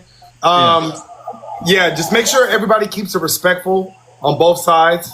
Instead of turning it off, why don't they just mute? It's a lot of people, bro. Oh yeah, okay. It's a lot of people, bro. Okay, no worries. Yeah, go ahead and turn it back on, you guys. But hey, keep it respectful, please, you guys, because we don't want to have to start kicking people. Yeah. All right. So 25 minutes on the clock for Islamic Apex. Again, I'll remind you. Please try to keep it concise and quick. If something needs to be clarified, then if the clarification takes too long, I'm gonna pause the time like I did for UQ. What else? Keep it under 40 seconds when you want to qualify. And if it's a straight dichotomy, then make sure it's a yes or a no and 40 seconds. But yeah, 25 minutes on the clock here. Whenever you're ready, 3, 2, 1, go ahead. Q-Top, what type of distinction is used between differentiating between the Father, Son, and the Holy Spirit? A relational distinction. Sorry. So I'm asking you that relation. What is that called? What is that? Is that a conceptual distinction? Is this a real distinction? What is that? Yeah, it's a real distinction. Oh, so it's not a conceptual distinction, right? It's formal. So you know the difference between a formal and a real distinction? Yeah, a formal distinction would be dependent upon the actual substance, meaning that the actual essential properties are not divided. A conceptual distinction is simply in the mind. It'd be dependent upon if you're like a divine conception or a conception. Specifically, it just denotes being in the human mind. And the real distinction just means some sort of distinction of existence. So have you previously said that the persons are conceptually distinct? Yeah, when I said conceptually distinct, I just meant formally distinct. So they're conceptually distinct in the mind of God, not in the mind of man. Yeah, so nobody uses the word that way. But anyways, let's continue. So do you know what the classical counting method actually is? Can you flesh out the two axioms that are within it? There is no it depends. So when you say classical counting method, there is no objective classical counting method. No, there is. It's actually an axiom that which we use to count everyday things. So when I mention a CCM, what are the two axioms that which are actually used? Yeah, there is no classical counting method. So I'm so he's not going to answer the question, and that's fine. Necessarily. No, I'm answering. I don't know why I'm being interrupted. You're not answering. I don't know why I'm being interrupted. I didn't interrupt you. One sec, guys. And one sec, Enes, when you ask the question, he has 40 seconds to respond, bro. Okay? Sure, no problem. All right, keep going. Yeah, so look, when you say classical counting method, there is no objective counting method. Now, if you just are referring to the counting by identity, I can just say, well, look, we don't count by identity, we count by division. So you have to show why it's objectively true that counting by identity would always apply. So that's my answer. Good. So I didn't really hear an answer of which axioms, and that's fine. So if you applied identity to God, how many gods would you count if we counted by identity? You count one God. So if we counted by identity, we would count one God? Yeah. What does it mean to count by identity, sir? Yeah, well, you didn't actually specify what you meant by identity. In the Christian context, we count by impure relative identity, which is a type of identity, which is just to say that there's one essence, but within that one essence, there's distinctions of relation. So we count by relative identity or impure relative identity, which is a type of identity.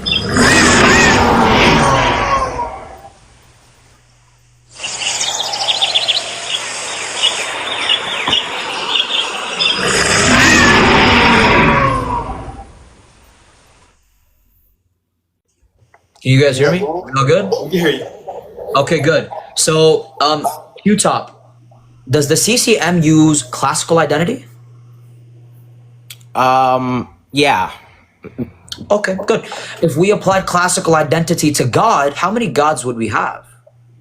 It's impossible. Your question is malformed. That's like saying if the laws of logic were false. So I'm disputing the nature of the question. Wait, so what part of the question do you disagree with?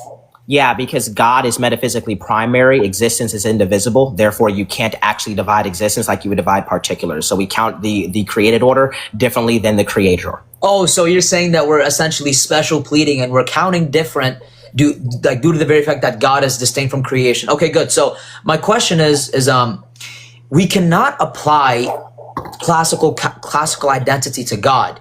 Can you quantify God? By quantification, if you just mean like discernibility of personal relation, yes.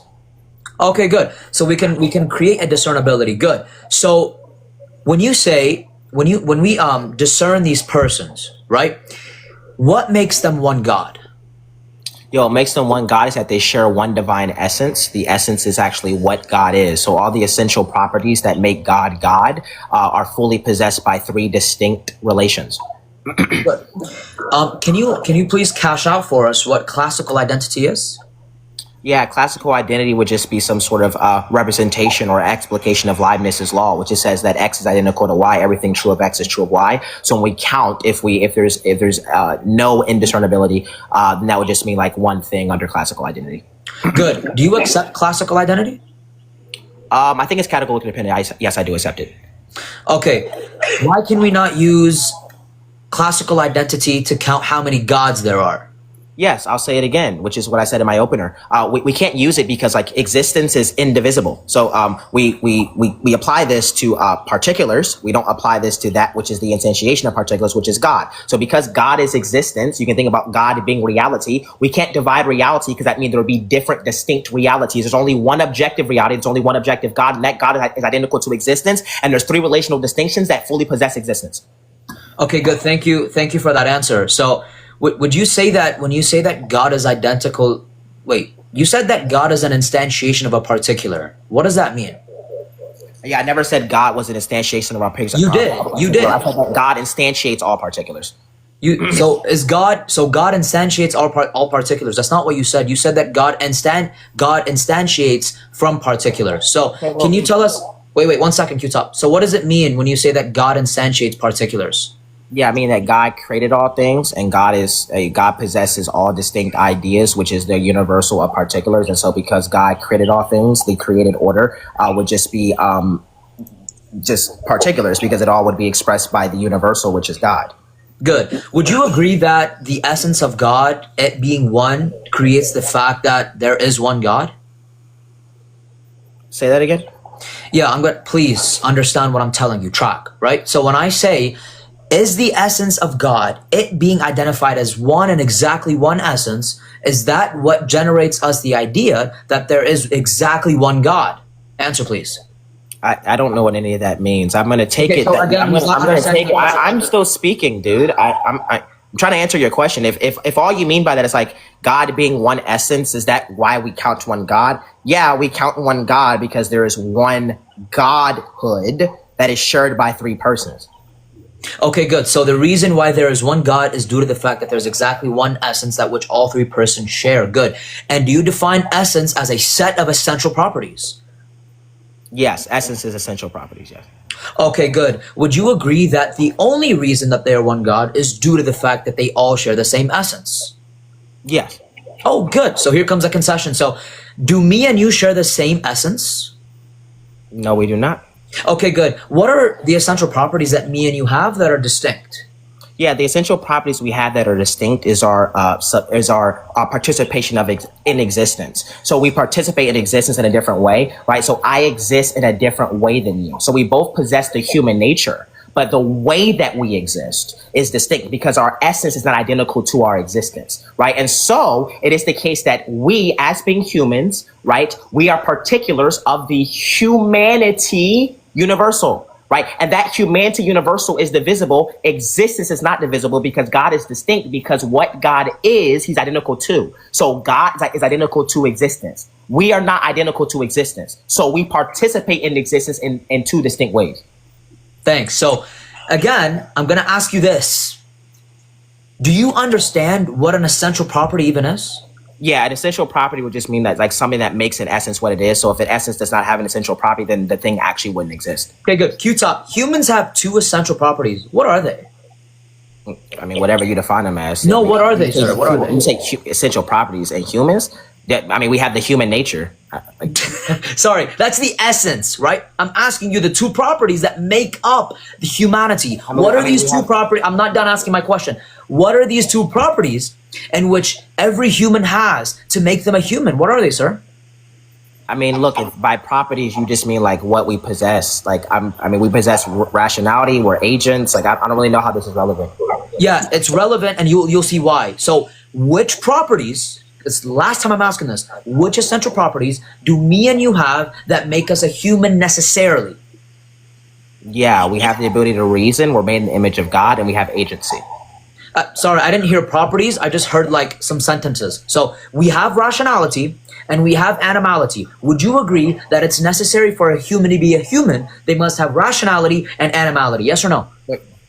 I literally just said reason. So yes. And then I said act, which is agency. So I literally just said exactly what you just said. So how? Oh yeah. So animality is agency now, right? So how did I like misrepresent that? You're asking a question. You can ask a question. Sorry. Thank you. So yeah, you didn't mention animality, and that's okay. Sometimes you don't know things. That's fine. So my question is do me and you both have animality and rationality? Yes.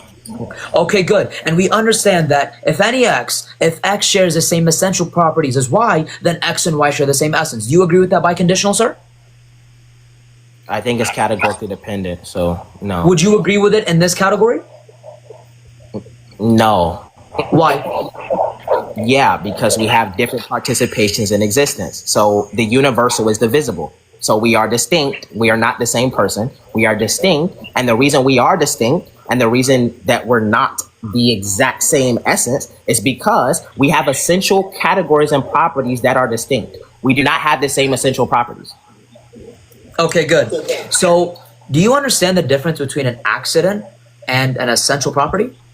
Yes, an accident is something that is not necessary. An essential property would be necessary. So in God, there is no accidents because God's existence is necessary, and its essence is necessary because God's essence is identical to its existence. So accidents are contingent, meaning that they could have been different, and something being essential means that it's necessary. It's an essential property of an essence. So Q-Top, do me and you differ on accidents but share the same exact 2 essential properties? When you say do we differ on accidents, and by accidents you just mean the contingent properties that we have, and by essential properties you just mean rationality and agency. Yes. Animality. Animality is a type of. I don't look. What do you mean when you say animality? What is that? Can you answer the question? What is that? I'm asking. Can you answer the question? I need clarification on what you mean. Look, I need clarification. I don't understand you. All right, I'm gonna pause. He wants clarification, so we have to grant him that. Go ahead and clarify. Okay, good. So animality, I'm gonna just grant to you that it means agency. It has no relevance to the argument whatsoever. Are you gonna let me? Are you okay? Are you all right? All right. Okay, so that was just a waste of time. Go ahead, dude. What's wrong with this guy? I'm gonna start. That was embarrassing. That was forced. Anyways, I'm gonna start the time now. All right. All right. Yeah. Thank you. So I can grant to you that animality refers to agency. That has no relevancy to what we're talking about. Okay. I'm gonna grant to you that animality is agency, although that's not what it actually is. So now my question is do us differing on accidents distinguish us from the same essence of humanity? Yeah, so humanity is a universal. So humanity can be shared by many particulars. Yeah, so that's not my question, okay? My question specifically is, Q-Top, is do we have different essences due to the fact that we have accidents which differentiate us? Yes or no? We have different essences, yeah. That's not my question. I'm gonna ask it again. Okay, do we have different essences due to the very fact that me and you can differentiate each other from our accidents? It's not just due to that fact. I've already clarified this. I can clarify it again if you're just not linearly tracking. Yeah, we have different participations in existence because the universal humanity is divisibly shared by me and you. The universal humanity is not identical to existence, meaning that the universal of humanity is contingent, not necessary. Everything in God is necessary. Everything in the creation is contingent. Okay, stop going on side tangents. Well, that's fine. So when you say act of participation, what is that? Does that pick out like essentialism, or does that pick out accidents? Which one? Yeah, so your participation as being categorized as something that's contingent would fit the accident category. Oh, good. So what you're saying is that accidents are what differentiate us from our essences, quote unquote. So we have different essences due to the very fact that we have accidents that which differentiate us. And you claimed and said that accidents are not the only thing that which differentiate us. So you've just contradicted yourself. So my question is do we have different essential properties from each other? Yeah, so I want to clarify something here. Yeah, so when I said that existence is an accident, I just mean that our existence is not necessary. And so we can make an essential distinction between us because our essence is not identical to our existence. Because existence is indivisible and everything in the creation is divisible, meaning it's a particular, meaning that it's a relation to a universal, right? That wouldn't actually be applicable. So can you actually tell me exactly what the blunder there was? Because I literally just... You're asking a question. I just clarified. I just clarified. Yeah, it's a clarifying question. No, asking what blunder is not a clarifier. It's a clarifier. No, it's not. Yeah, it is a clarifier. You just be calling anything a clarifier. Hold on, wait, pause time. You guys, you got to ask a question. You got to answer the questions directly. We can't keep going back and forth like this. So let's keep the flow. Ask a question, real simple response, and let's keep the flow going. Yeah, I'm asking a clarifying question because I paused for you so you could ask the clarifier. Go ahead. Okay. Yeah. So I want to know what the mediating principle was when you said that when I said accident, there is no distinction between existence when it comes to divisibility or indivisibility among particulars. So what is the mediating principle? Why is it the case that an accident couldn't be referred to as some sort of existence category? I want you to clarify what you mean when you said that I contradicted myself. Yeah, you contradicted yourself when you specifically said that accidents are not the only things that which differentiate us. Rather, there's things outside of accidents that which make me and you different. And then I asked you, is the act of participation an accident? You said, yeah, it's an accident. And you said that is outside of the category of accidents. Therefore, it would follow that you contradicted yourself because you stated that A, you are not only different than me by accidents, and then B, you said, we are different in another way that is outside of accidents, which is called the act of participation. And C, you said that act of participation is an accident. Therefore, there's a contradiction. Now, let me move on to my question. Okay. No, I'm still clarifying. It's not a back and forth. You're not going to be able to listen. All right, guys. I gotta ask a question. Guys. Hey, please stop. Thank you. All right, we're just gonna move on. I'm gonna start the time, and just continue with your questions, please. Go ahead. Thank you. So do me and you share the same exact essential properties? No. Which essential properties do we not share, and please name them? Yeah, we do not share the same participation of existence. Sorry, is that an essential property? Yeah, it is. According to who? According to me. According to logic. According to me? Sorry, sir. When you say active participation, that's going to be external to the essential properties that we've already established as being the two, animality and rationality, right? So are you still upholding that standard that we both share the same essential properties insofar as us having animality and rationality? Because according to you, you're contradicting yourself now. So please answer my question. Do me and you share more than two essential properties? Yeah, I see you're getting very emotionally flustered and you wanted to pivot from the last point here. So I already like made the clear distinction here. Yeah, so when you say essential properties and you say reason and you say animality, which you didn't actually want to like cash out, you just like, it was very trivial. All you meant there was that these things are essential in the who-ness, meaning that in order to be a human, you have rationality and you have animality. That has nothing to do with our participation of existence, which means that these things would make us essentially distinct. We do not have the same essence. Everything in the creation is essentially distinct. How many essential properties do we have, bro? Yeah, in our who-ness or in our whatness? What are you talking about? You as a human, we're not talking about, dude, I'm talking about specifically the essence, the human nature. To be a human, how many essential properties must you possess to be a human? Yeah, so I'll go ahead and like clarify this again, right? I just answered this, right? So rationality, agency or animality, and there has to be some way in which you exist or participate in the universal, which is humanity. Can you repeat the third one?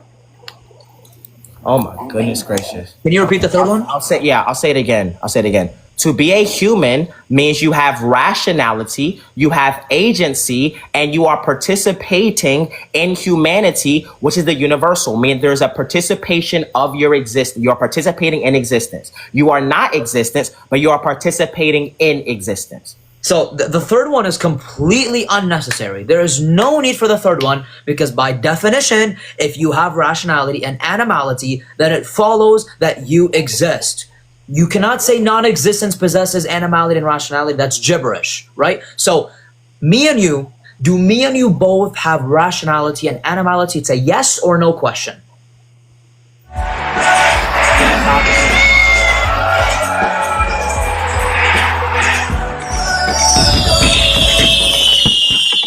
Thank you, kid. May Allah bless you. Go ahead, Q-Top. Yeah, I say yes, obviously. Oh, sorry. The answer is yes, that me and you both share rationality and animality? Correct. Good. And that for all X, if X possesses rationality and animality, then X exists? No, it depends. That question is categorically dependent. So wait, so something when you say X exists, I just want to clarify. Are you saying that X exists as existence itself, or are you saying that X is participating in existence? No, X is obviously participating in existence. So answer my question, please. If X is participating in existence, then those two things would be essentially distinct. That's not my question. I'm asking you, can something that has rationality and animality, is there a possibility that it just doesn't exist, although it possesses rationality and animality? Is that coherent? It's contingent. Yes, that is coherent. Yes. So it's coherent to say you have a non-existent thing that possesses rationality and animality.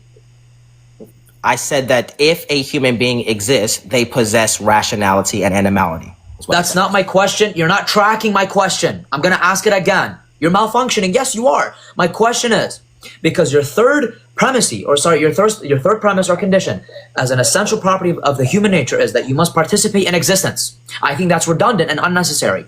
My question is, if you possess animality and rationality, do you necessarily exist if you possess these two, or is there a possibility that you don't exist if you possess these two essential properties? Go ahead. If you possess those two, you must participate in existence, which you're running from. So Thank you. I said it's like Thank three you. times. Thank you. So you just conceded that your third condition of being a human, which is participating in existence, is redundant and unnecessary due to the very fact that if you have 1 and 2, which is rationality and animality, then it follows to be the case that you exist necessarily. Clip that. So my next question is if me and you share the same. I'm not done talking. You just made a statement. And that statement didn't lead to a question. Yeah, you got. No. Hey, wait. You have.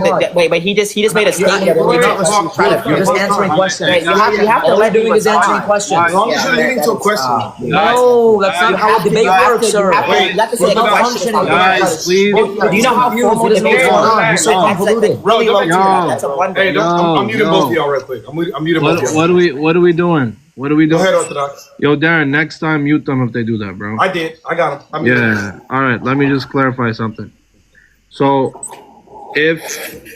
when you have a cross exam, commentary, you could only have commentary if it leads up to a question. Okay. So that's how it was in Q-Top's turn, and that's how it should be in Apex's turn as well. So unnecessary commentary. Avoid it unless it leads up to a question. All right, I'm gonna restart your time.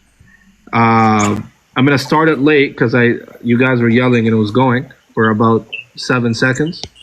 So all right, so I'll start it after 7 seconds. Go ahead. No worries. So Q-Top, since you said that everything that which has rationality and animality necessarily exists and participates analytically, it's analytically true. So if me and you share the same essential properties, do we share the same essence? Yeah, by essential properties, if you just mean that which makes an essence, then yes, we will share the same essence. But that does not Okay, mean, good. that does not mean that we do not participate in existence differently, which is what I just said, which is what you actually I just wanted. I don't know where you are. Yeah, Q-tip. That wasn't my question, right? So my question specifically was, Hey, if wait. me and you No, share the same properties, then it follows. Sorry? No, Q-top.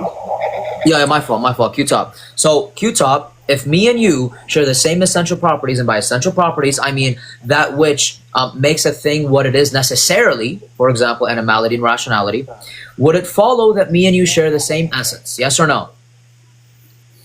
No, it wouldn't follow because we participate in existence differently. So we are essentially distinct. I've made this clarification many, many times here. So answering your question for like the 6th time, which is getting really kind of boring here.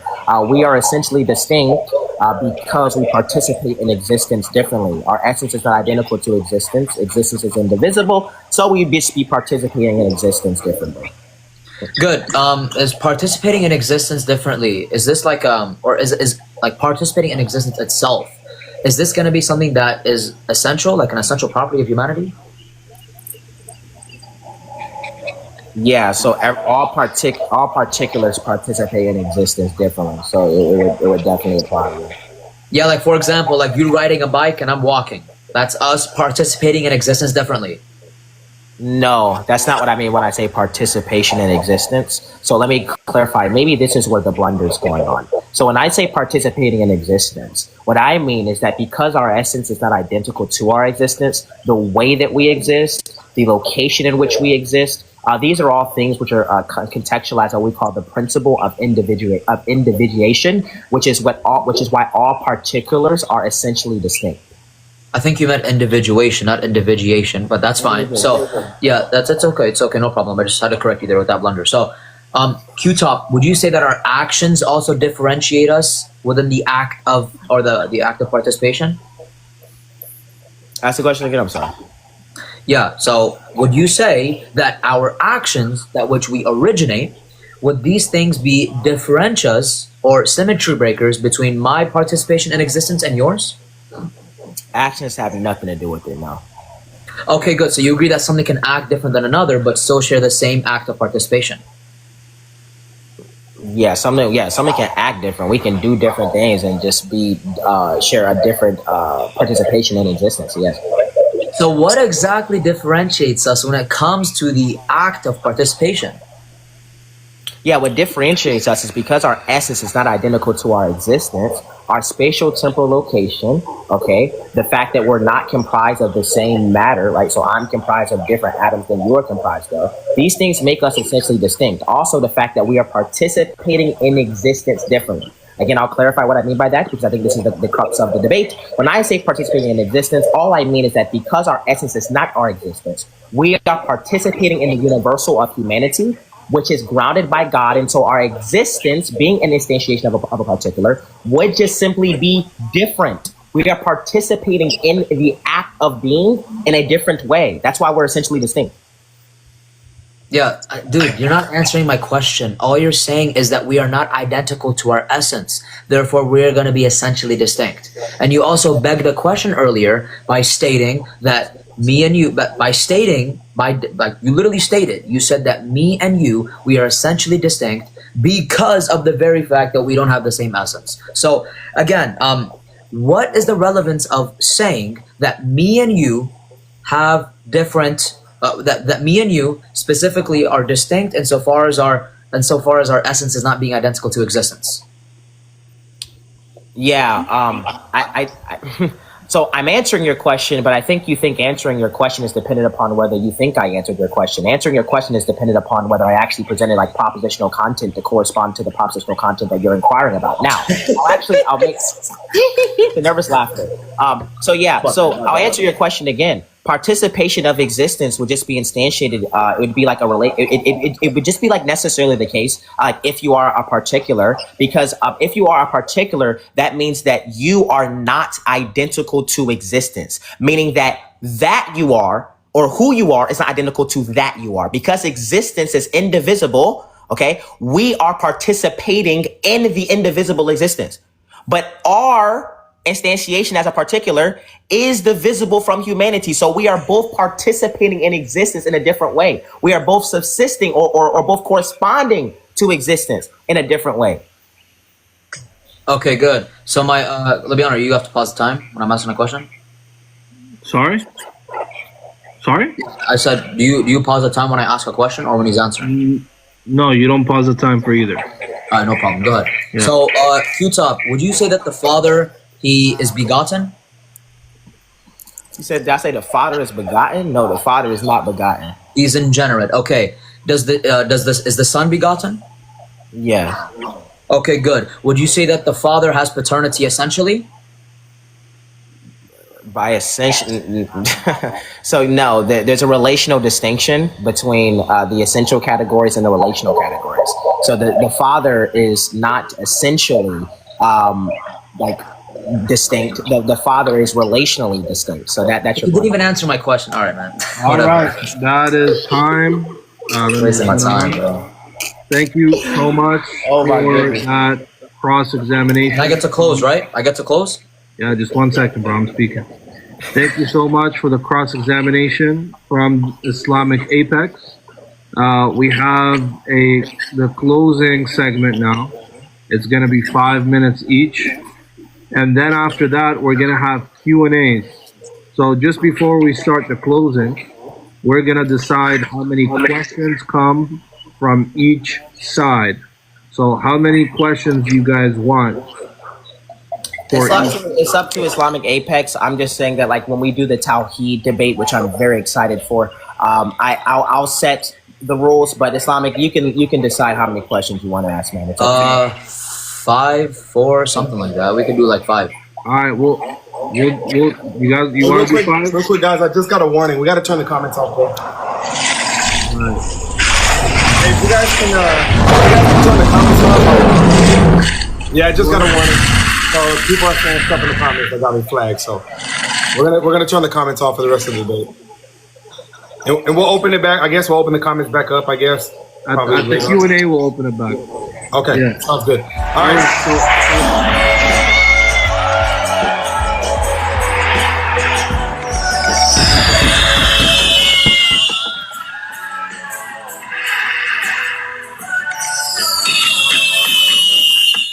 All right, so 5 questions. Q-Top, you good with that?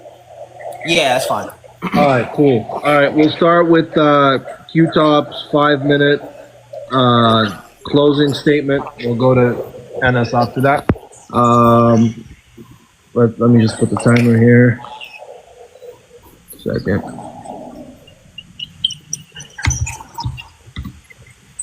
All right, 3, 2, 1, go ahead. All right. So what we saw here today was a cross-examination where many of my questions straight up just weren't answered by the fact that he just suddenly didn't know what any word I said actually meant. And then what we saw was him ask me questions and me answer the same question repeatedly, and then him say that I wasn't answering his question. I think it's very obvious that from my opening statement, the original thesis that I gave was that there's a fundamental distinction between the essence and the personal relation. What I mean by that is that there are 3 personal relations that subsist in one essence. What I mean by that is that when we say there's one essence, all we mean by that is that there is one substance, one unsia, one God, and there's 3 who's. Okay, this is very simple. Now, earlier on, in my opening statement, I said that there's going to be the common blunder of conflating Leibniz's law in categories of particulars. Now, the relevant question, which I think is very fundamental to our conversation tonight, is that why do we count God differently than we do things in the creation? And I think that's what I've tried my best to flesh out today, but I'll go over it one more time. The reason why we count God differently, meaning that God, as being one substance, right, would be counted distinct by his 3 personal relations, is because God is existence. Existence is, by metaphysical necessity, indivisible, meaning that we don't divide existence. We can't divide existence, because if we divide existence, now we have a huge metaphysical problem, because existence fundamentally, right, God being independent, actus purus, is non-divisible. right? So all we're saying is that there are three relations, okay? Three relational distinctions. These relational distinctions don't make this essence divisible, because the mode of subsistence or the way of subsistence does not change the content of subsistence, meaning that we have a Father who is fully God, a Son who is fully God, a Holy Spirit who is fully God, but there is one God. Well, how can that be, Q-Top? Because when we say God, we're referring to the substance, the uncia. When we say persons, we're referring to the hypostasis. So in like, Augustine, classical Trinitarian metaphysics, Thomas Aquinas, this is a very, very, very, very, very key metaphysical distinction. Okay, we make a distinction between essence and personal relation. I don't subscribe to William Lane Craig doctrine of partialism. I don't subscribe to modalism. I subscribe to what the Bible teaches, which is that the Father is God,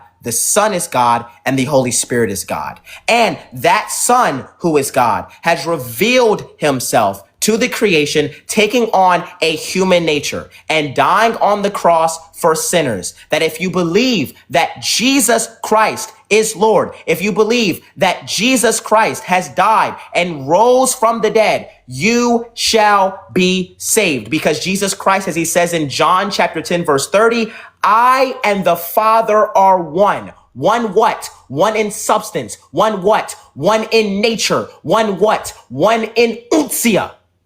They are one, because we serve one God with three relational distinctions: the Father, the Son, and the Holy Spirit. Where am I at on time? I can't really see the time. 1 minute and 26 seconds. And so all we're going to hear, right, in this individual's closing statement is him yet again, right, conflate essence with personal relation. This is why he didn't actually get to any of his little weak logical syllogism. This is why in his cross-examination, all he kept doing was asking me the same question, because he's trying to conflate particulars and how particulars are instantiated, meaning that particulars are literally divisible, because a particular is an instantiation of the universal. And that instantiation means the universal is divisible. We don't say that God is a universal in the sense that the created order has universals, because God is not shared by many particulars. Godhood cannot be shared. So we're not saying that the Father is sharing Godhood, the Son is sharing Godhood, and the Holy Spirit is sharing Godhood. We're saying the Father is identical to Godhood, the Son is identical to Godhood, and the Holy Spirit is identical to Godhood. Three who's, one what. So once again, thank you guys so much for watching this debate. If you are a Muslim, the kingdom of heaven is at hand. Jesus Christ is coming back. And if you do not repent of your iniquity, if you do not turn away from your lawlessness and from your idolatry, you will perish. I'm out here trying to help people. And I'll say it once again, Jesus Christ is Lord. I yield my time. Right. Thank you so much for that closing statement. We'll go ahead and pass on the mic to Islamic Apex for his closing statement. You have 5 minutes. Let me just get your time here. 5 minutes. And after that, we'll get into the Q&A segment. All right. Ready when you are. 3, 2, 1, go. Alhamdulillah, wassalatu wassalamu ala rasulihi wa ala alihi wa sahbihi ajma'in, amma ba'd. So it's very unfortunate that we understand that which interlocutor between us, the two, who is actually more presentable and more articulate insofar as who can actually be understood more, right? And the reason why the questions that he kept asking were that they had to have been re-asked or reinterpreted or rephrased is because that he used such vague language to convey a question intentionally to cause confusion within the audience and the interlocutor that he's talking to, which is me. This is why that it's very important that when you talk, even as Muslims, Al-Qahtani rahimahullah, we have to remind you guys of what the Salafiyya used to say, the Muakhirin that came after the Salaf, that it's very, very, very critical that when you debate, you ask concise questions and you do not ask ambiguous questions. And then you try to poke fun when somebody asks for clarification. That's dishonesty. That is not allowed. This is just not part of, the etiquette of debate whatsoever in Islam. We should always yield away and get away from that. We should always be clear and concise. He brought John 20:17 as in they are one uncia. It's not uncia. Sorry, basic Greek, it's usia, actually, just so you know, right? So yeah, they're not one uncia, they're one usia. So he quoted John, John saying, I and the Father are one, John 10:30. We understand that John 10:30 in its context, it is not described as what he said, one usia. No, actually, if we go and look at John chapter 17, verse 21, it says that all of them may be one, i.e. the disciples. Father, just as you are in me and I am in you, may they also be in us, so that the world may believe that you have sent me. So according to his belief, if he's consistent, he's going to affirm that according to this verse, he has 12 demigods sitting on the bench ready to be subbed in. This is something that which, if he believes that there is a essence shared within John chapter 10, verse 30, it looks like a subhuman. But so according to John chapter 10, verse 30, if we understand it being usia, then it follows that the disciples also share the same godness or godhood as the Father, Son, and the Holy Spirit. To continue on, there was nothing in which I conflicted between essence and person. Why?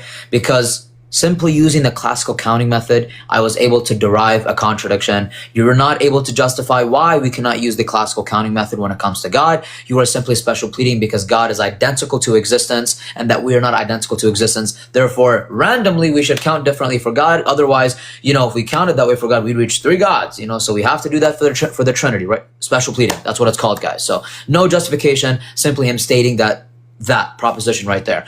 Also to continue, classical identity, again, no Christian in this world could accept classical identity. You know what happens if they do? They would have 3 gods, right? Us Muslims, we are consistent, we are concise. When we count everything the same way. We don't do like Harry Potter sorcery, magic and soothsaying when we come to God, right? We say there is one God due to the very fact that there is one person. Okay, it is very clear. Allah has properties and he has an essence and he's a person as well. What we don't say is, so we reject this, we apply relative identity. No, this is why Islam, even just under like basic philosophy, Occam's razor, Islam is more likely to be true. Islam does not say that there's 3 persons, 1 God, not 3 gods because they're distinct and they're not separate. No, Islam says there's one God and one God worthy to be worshipped. And Muhammad sallallahu alaihi wasallam, khairul makhluq, the best of creation that Allah subhanahu wa ta'ala has ever created. Okay, so just by looking at it from a neutral lens, if we didn't have any revelation, we would come to the conclusion of which one's more probable.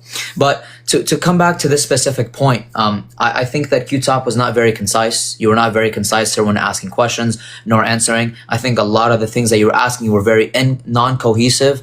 I didn't really see any cohesiveness in your questions. I hardly saw it, hence why I had to, qualify myself over and over and over again. But alhamdulillah, we understand that when we debate with individuals, we do the exact contrary. We are concise, we are lexical, we are stipulative when we ask questions and when we answer. And if needed, ask for clarification in order to answer the question properly, inshallah. And Al-Qahtani, rahimahullah, he also reminds us to, not make fun of the individual stuttering, right? So this individual, he stuttered a lot. But, I didn't really make fun of him for it because it's haram, la yajuz, right? So with this being said, we understand that the debate, it has been clear that the classical counting method is not accepted by Q-Top. He doesn't accept it due to a arbitrary reason that, God he's identical to existence, and what we have today here, which exists, is not identical to itself. Therefore, we count it differently. That's just arbitrary. There's no justification for that. But alhamdulillah, that's it. That concludes the debate. And I yield my time and we can continue to the Q&A. All right, that's just on time. Thank you so much for that closing remark. I appreciate you guys both for the fantastic and enjoyable debate. Oh, good.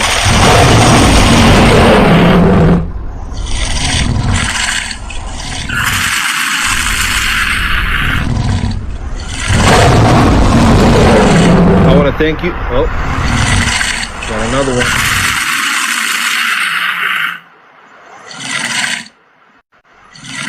All right. Yeah. What I was saying is I want to thank you both for the great participation, for keeping it fairly respectful, not too many insults or jabs thrown. So thank you both for that. Also want to thank our host today, Daron Dorsey, for giving us this platform. We thank him for that as well. And we'll move on to the Q&As now. So we'll start with Q-Top. We'll start with a Christian first. Remember, guys, 5 questions each. We'll go Christian, Muslim, Christian, Muslim, Christian, Muslim, so on and so forth. All right. So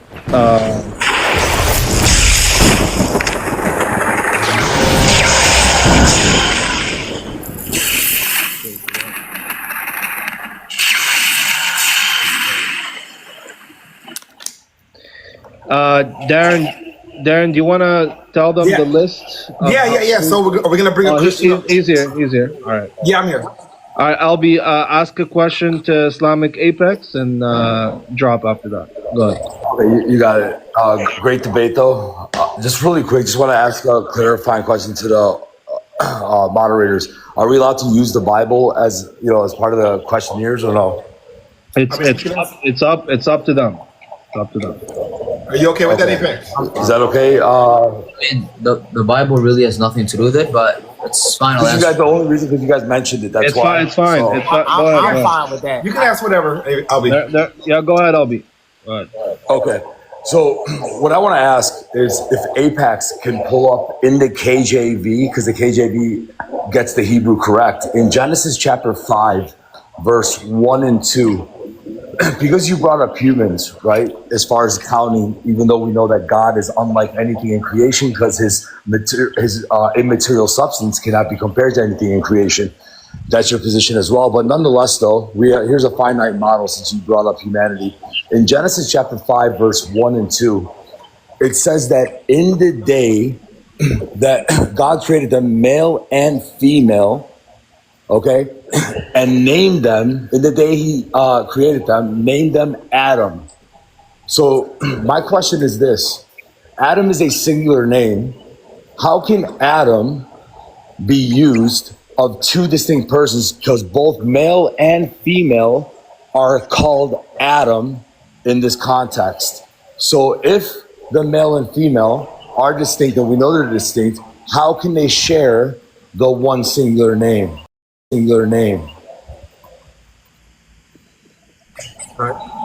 Okay. I'm gonna respond, but I'm sorry, it is disanalogous. Unfortunately, it is. When it uses the word Adam in Genesis, that's not really gonna be referring to a name, Albi. I mean, you should know this, right? So when they're both made Adam, I'm pretty sure the context suggests that they're both human, right? I think that's what the context suggests.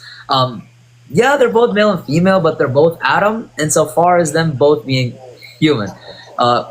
Q-Top, go ahead, bro. Q-Top, you get to comment on that as well if you choose to. If you don't want to, you could just pass it off. Yeah, I think it's very relevant. Like Albie said, there is definitely a creator-creature distinction, which I tried to highlight in our dialogue today. That creator-creature distinction can be cashed out in the sense that, yes, there are two individuals that are both being called Adam in this context. So they would technically be sharing that universal. So, but they're also like essentially distinct. So the reason why Islamic Apex is laughing is because he's just been coping this entire time. All right, thank you so much. Let's bring up what's his name, Muslim Lighthouse next, Darren, if he's there. Got you, Muslim Lighthouse. Oh, you're a mod as well. Let me see. Is Muslim Lighthouse down there, Umar? Hold on, let me see. Oh, there you go. Got him. All right, Omar, just ask your question, articulate it, and then drop. And if you need a clarifier beforehand, you also get a clarifier. Yeah. So I mean, I already know he holds to impure relative identity. I don't think he knows what it is, but so look, so there would be a sort of God and sort of person. Now, if I said that Vishnu and Shiva were under specific sort of G, and they were individuals under that sort of G, would Vishnu and Shiva be one God? Yeah, so if by sortal G, the G is identical to existence, meaning that it's actually one being or one entity or one substance, then yes, there would be of one substance. But however, can you drop Omar, please? You can't do that, bro. So I just want to clarify. I can't drop or bring anybody up. So well, you should be. I modded you. I don't have it yet. It doesn't show up. Oh, I modded you in the beginning, but I'll make sure. Hold on, let me. Yeah. Let me give you full mod, bro. All right. Yeah, because I could just bring up people like that. I see. I didn't check the Okay, manifest. I just got like blatantly. All right, you're good. You're good to go. That was really strange. He just like laughed. You and talk I if don't you know want. If you want to go ahead and finish the answer. Yeah, Then I would absolutely love to finish. Okay. Yeah, go ahead. So like in like polytheistic theology, right? These like individuals would be like essentially distinct, meaning that they don't actually share the same substance of existence, right? And so the distinction in Christian theology is that, look, we have one existence with three relational distinctions. We don't have three distinct existences. We don't have three distinct essences, right? So that this is it just be so disanalogous, and it just really shows how low tier and uninformed these Muslims really are. We have one essence with three relational distinctions, meaning we have one existence with three relational distinctions. We don't have three existences. That's not what we say. All right, Islamic, you want to go ahead and have a comment on that? I mean, I don't got much to say, bro, but I think that's kind of crazy. So, under the sortal G, meaning God, if Vishnu and Shiva are under that, are they the same God or is it a different God? He said it's the same God. That's just shirk. That's just polytheism. But just bring up the next guest for me, man. All right, Q-Top, who do you want me to bring? I have Yakovos. I try to. Well, let me do it. Let me do that for the Christian side because I don't think he knows who most of these people are. Okay. I tried to get Godson. I just accepted his request, but he's not coming up on the panel, so I don't know where he's at. Oh, we got Banku as well. Yes, Banku's here. Hi. Yes, sir. First of all, Keith out did an amazing job demonstrating, how, he demonstrated very well. I'm not going to say negative, but this is my question. So early on, Apex stated that existence is a qualifier in your argument of law of transition. Probably said it wrong. He said existence is a qualifier and that particulars and universals do not differ, right? So this is my question. If existence is only a qualifier, then what makes something real rather than just an ideal? That's my question. Right. Thank you so much. Forgive me. Apex, go ahead and answer, and then You said nothing right in what you said. Everything you said is wrong. I never said existence is a qualifier. I said existence is a quantifier. And you just said that I said there's no difference between a particular and a universal. I do not agree with that. Never did I say that. You guys can't try. Why do you come up and embarrass the shit out of yourself? So there is a difference. I've explained the difference, right? One essentially is the type, close to what a type is, and the other one is just the instantiation of it, right? It's not a type, but it's close, right? What makes something it really exist versus not? I don't even know. I didn't even understand the last question. Like, really ideal, the question didn't even make sense. So when you come up, make sure you know what I believe and make sure your questions are cohesive and coherent. Q-Top, go ahead, bro. Existence is a qualifier, right? Before Q-Top, go, Darren, do you want to turn the comments back on? You're muted, bro. Yo, we can't hear you, bro. You're speaking. We can't hear you, Duran, brother. You're I think you're muted, Yeah, brother. I got you. Okay. Yeah, we can turn the comments back on, but we got to be respectful in the comments, you guys. All right. I don't want to get flagged again, so please keep it respectful as you possibly. All right, Q-Top, go. You just turned it off again. But yeah, Q-Top, go ahead, man. Hey, turn it back on, you guys. So, to Islamic Apex's point, I am definitely being intellectually genuine in this dialogue. That's not exactly what he said, but Banku, I'll answer the question that you asked, because I do understand what you're saying. When we talk about universals and particulars, right, the particulars, each particular would be essentially distinct as it participates in existence differently. Right. And so I think that that was the crux of the conversation, because when it comes to God, right, God being that he is existence itself, that cannot be divisible. Meaning the essence, existence cannot be divisible. So we're not saying that there are three things that are essentially distinct. We're saying that there's one thing that is essential, and there's three relational distinctions within that one thing. And so I think I understand. I don't know if that's what you're asking, but again, to Islamic Apex point, that's not what he was saying. That was our big contention. All right. I'll bring up a Muslim now, Enes, to some of you want. Tell me who's requesting. Yeah, I'm checking. There's Mergani, Ibn Mustafa, I don't know what that is. Let's see. Danny, Dawah, Itachi. Bring up Itachi for now. There's also Metaphysics Mike too, if you want to bring him up. I'll bring up Itachi. Bring up Itachi first. All right, let me bring up Itachi. Yo, assalamu alaikum, can you hear me? Alaikum assalam wa rahmatullah. Yeah, so Q-Top, essentially you asserted that, this is just a qualifier, but you had asserted that because we don't share in the same existence, that we essentially have different essences, right, as humans? Is that just like a yes or no? It's a qualifier. I don't understand. Okay, Yeah, so yes or no, it's just a qualifier. Tashi, is that your question or you want to qualify? No, that's a qualifier, yeah. She just wants to qualify. I'm making sure that I'm Wait, so representing is this like a series of questions or one? Yeah, It's one question. I just want to make sure I represent you correctly. we agreed on one qualifier if needed and a question. So Got it. Yeah. Okay.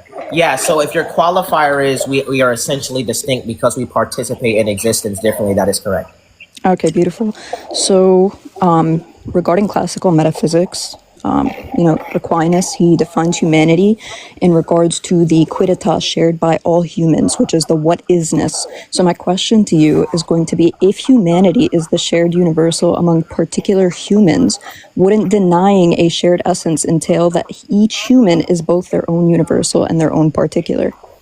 No, it wouldn't entail that because existence would be indivisible, but the humanity being the universal is divisible. So when we talk about particulars, all we're saying is that a particular is a specific instance of a universal.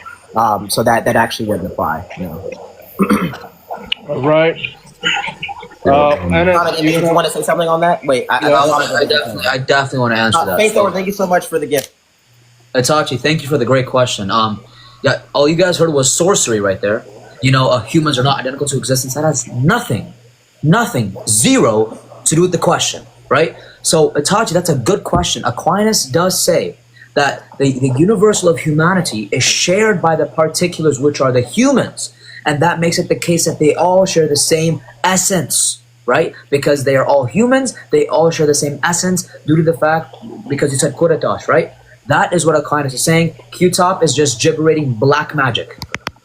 But Godson, go ahead and ask your question, bro. Yo, good debate, guys. I just came up here quickly. First and foremost, I have a qualifier, I guess, for Anas. When you defined person, I think it was that which can be referred to. Is that correct? No, it's that which that can be addressed to, but there's other definitions of person, such as like anything that which has a rational substance, or anything that has a rational mind. Okay. That's pretty much all I was coming up to ask, because I think I heard referred to. I didn't know you said like that which could. Hey, you want to replace the question? You want to replace the question? You're gonna ask. No. That's what I want to ask. We'll get someone else then. Someone else. We gotta get an actual question, guys. All right. If I think you want to bring Yakovos. Let's see. If you want to bring Yakovos, you could bring him. Who's Yakovos? Let me see. I mean, a lot of Christians want him in the comments. I'm just seeing it. Let's do Coptic Prince. Coptic Prince? All right. Yeah. Oh, God. Yeah, let me see. I don't know. It's jumping around, you guys. Did he drop down? He probably dropped. Did he drop down? All right. Yeah, hey. Let me see what we got, man. Yeah, I don't know. He just dropped. So let's do. There you go. Oh my God. God bless Q-Tops. I need a qualifier from Anas. Anas, is love in its very nature requires a relationship for it to be demonstrated? Yeah. Okay, so here's the question. If God is truly love, according to the Christian paradigm in his nature, in his eternal nature, before creation, who was he loving? Was his love only potential until he created something? And who did he demonstrate his love to? Go ahead. And don't laugh. Go ahead. Wallahi, it's hard to control myself. Wallahi, that's crazy, bro. Your question bro, your question being who did God love before creation? If you're talking about the Christian perspective, the Father, Son, Holy Spirit, they're like a circle. They love each other. Okay, cool. That's your belief, right? And Islam is completely different. I hope you're not talking about Islam because you can ask that question for the next debate, right? So who does Allah love before creation? Yeah, that can come next debate. Okay, that's not this debate. All right. So I just answered you in respect to the Trinity. So I knew it was gonna be a low tier question. Okay, I'll answer that. Really good question, man. Now, to Islamic Apex's point, again, this is a Trinitarian debate, but I think how this relates, if you're asking it in relation to the Trinity, is we would actually have a justification for love, meaning that the Father has always loved the Son, right? The Son is what is loved, and the Holy Spirit is the act of love that unites the Father and the Son. So we actually have a relational community. We don't have this like narcissistic God who exists as one person who's just been loving himself, and then he changed when he actually started loving the creation. We actually can ground love as being relational. So it's very, very relevant. Thank you for the question, dude. All right. One second. Why are you insulting? Wait. No, one second. Hold on. Hold on. He's insulting my God by saying my God's narcissistic. Hold on. Let's try to keep it. Is that okay? I mean, But let's not do that. Oh, come on, man. Yo, there, 1 sec. To be fair, Enes, I'm not gonna lie, you did say something about the Christian God earlier. Thank you. So I'm just being fair, but I know we shouldn't insult Right. at all. Not Enes, not Q-Top. But to be fair, Enes, you did insult earlier. So all right. So now he insulted. You insulted. That's it. Both of y'all. Yeah, it's better that we don't insult. All right. Let's bring up a Muslim now, or a Unitarian, I guess. There is. Wait, is Danny requesting? Yeah, Danny is requesting. I'll bring him up. Okay, bring up Danny. Yeah, so what I want to just say this as a disclaimer. This individual said that I doxed him, but then yet he wants to have a conversation with me. So he said he would not have So Danny, just before you ask your question, or do you actually want to have conversations with me, or do you not want to talk to me because I supposedly doxed you? Answer that. I'm gonna ask you a question. Wait. So why did you say? One second. No, this is very important. This is very important because this individual said that he would never talk to me on a public platform because he accused me of doxing him. But then yet he wants to talk to me now. So I just want to say, Danny, you're a hypocrite and you're a coward. All right. Let Danny, don't even respond to that. Just all right, I'm not worried about that. Anyways, so the qualifier is it that there's one God despite there being three persons because they're homoousia, and that there's not one human because the human persons are not homoousia? Is that your position? I don't know what any of that means. You're going to have to repeat that. Is there, you said to Anas that there's one God because they're the three, even though there's three persons, in virtue of them being the same essence, homoousia, right? Yeah, there's three relational distinctions, one essence, yeah. All right, okay. So how is it that you're contradicting Chalcedon when Chalcedon says, quote, our Lord Jesus Christ, the same perfect in Godhead and also perfect in manhood, truly God and truly man, of a rational soul and body, co-essential with the Father according to God, and co-essential, the Greek word being homoousia, with us according to the manhood, right? So if Jesus is homoousia with humans, right, how are we not homoousia with each other? Yeah, so it seems like this is just a very low-tier blunder of what the hypostatic union is. We believe that the person of Christ possesses two natures. Those natures are distinct but inseparable. So the person of Christ possesses a divine nature and a human nature. Because the Father begats the Son, substance begets substance. And so God, being as possessed by the relational distinction of the Son, would just simply be the case that he took on a human nature. So the person of Christ, the divine nature doesn't change, but the divine nature takes on a human nature, right? So we don't say that like that Jesus is like it's like two persons, right? We say that, look, this eternal divine person called the Son took on a human nature, and those natures are inseparable but distinct in the person. This is really low tier. All right. And thank you for actually having. And by the way, I'm done. And thank you for actually talking to me, dude. Because you've been saying you don't want to talk to me online, but then you just want to come up and ask a question. But apparently, All right, Q. All right, Q. All right, Anas, go for it. I got you. All right. He didn't answer the question. Surprise, right? So remember his question, guys. In Chalcedon, when it says that Jesus' human nature is co-essential with us, how are we not homoousia? Never was that question answered, ever. He addressed something else, his Harry Potter metaphysics. He addressed that. He didn't actually address what was asked, right? So in Chalcedon, it is written that us humans, we are co-essential with Jesus Christ's human nature. With that being said, and the word there uses homoousia, as Danny pointed out, which you didn't answer, which I didn't think you would because you got baked. So yes, according to Chalcedon, which is contradicting Q-Top, he's never read it before, we would be one essence exactly due to the fact that Chalcedon says that we are co-essential with Jesus' human nature. Simple as that. No Harry Potter. I spoke English there, guys. You guys understand? Go ahead. All right. Thank you so much. 3 or 1, bro. If you want to clarify, go ahead and then ask your question. Hallelujah. Holy homies, holy fire, drunk deals. So my clarifying question, I just want to know from the Islamic paradigm, generally speaking, are the 99 attributes that are listed as Allah's names, are these attributes necessary or essential to his being? That's my clarifying question before I make the next one. Is that a qualifier or a question, bro? That's a qualifier. I wanted to know that first. Bro, are we talking about Tawheed, bro? No. I just asked very simple. So what? No. Hey, listen. No. This is the same as him asking what you guys. Why are you getting so frantic? Calm down. I'm the mod. And respect. Hey, hold on, guys. I'm the mod. I'll take care of it. 3 or 1. You're free to ask whatever you want.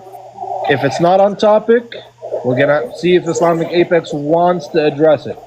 So, Enes, do you want to address it? I'll address it. I'll address it. Cool. All right, cool. Firstly, we don't believe God, but he'll address it. 3 or 1. You ask your clarifier. Now ask your question. Go ahead.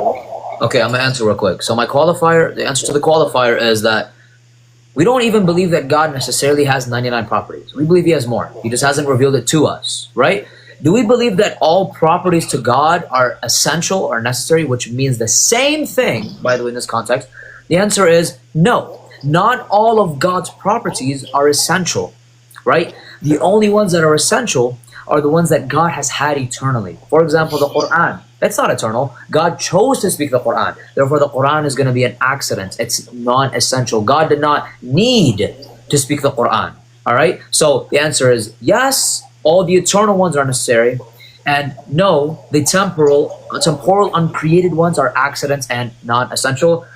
What's your question, bro, now? What's your question? Wow, holy homies, holy fire. I really don't need to ask the next one. I don't think you know. Wait, can I say something? Well, I got you. Well, he has to ask his question first. I thought that was a qualifier. Okay. Yeah, 3 or 1. Do you have a question or? Hey, I'm gonna ask my. Wow, that was okay. No problem. Can God necessarily exist in a potential necessity or potential state without being considered contingent? That's my question. Kick this guy down. I'm not even gonna answer that. We can't. No, bro. Just kick this guy down. Hey, do you understand this first? Wait. Kick him down. As long as you understand. By the way, I didn't kick anyone down. That's okay. Yeah. Listen. I'm gonna be clear. Look. I'm gonna respond. Right.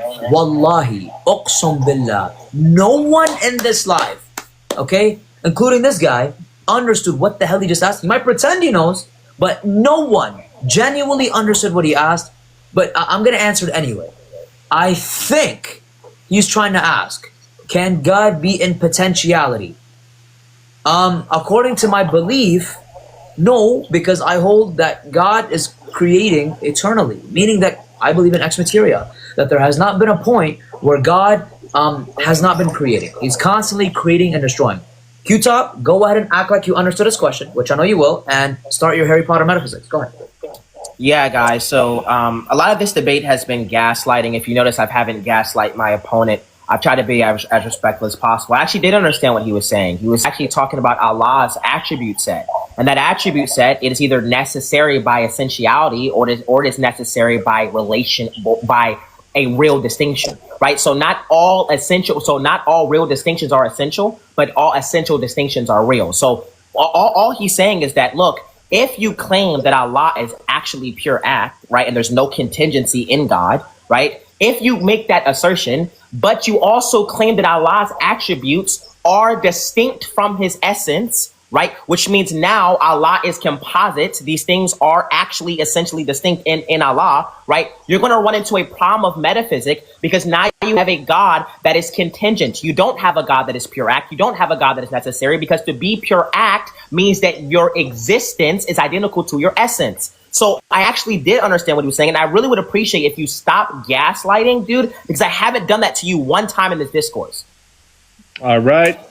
So I just want to update. We have so far four questions asked on the Christian side, 3 questions asked so far on the Muslim side. This upcoming one will be the 4th one on the Muslim side. So let me just check. Let's see. We got. Hey, Lynn, how many questions are we doing on each side? So we're doing 5. Okay. Yeah, sorry, we're doing 5. So, Enes, there's I am Moses. I think Tiger's requesting. I would like Tiger to come up. Can I pick some people? I haven't picked anyone. Yeah, bro. If you see somebody, hey, but next, we got one more. Yeah, that's next. Wait. So I got metaphysics, Mike. I got metaphysics. We gotta bring up. Hold on. I gotta drop her back down. Hold on, Q. All right. One at a time. I got Khair. You want Khair? Well, wait. Just name everyone on the list. Metaphysics, Mike. The people that I know personally. Khair.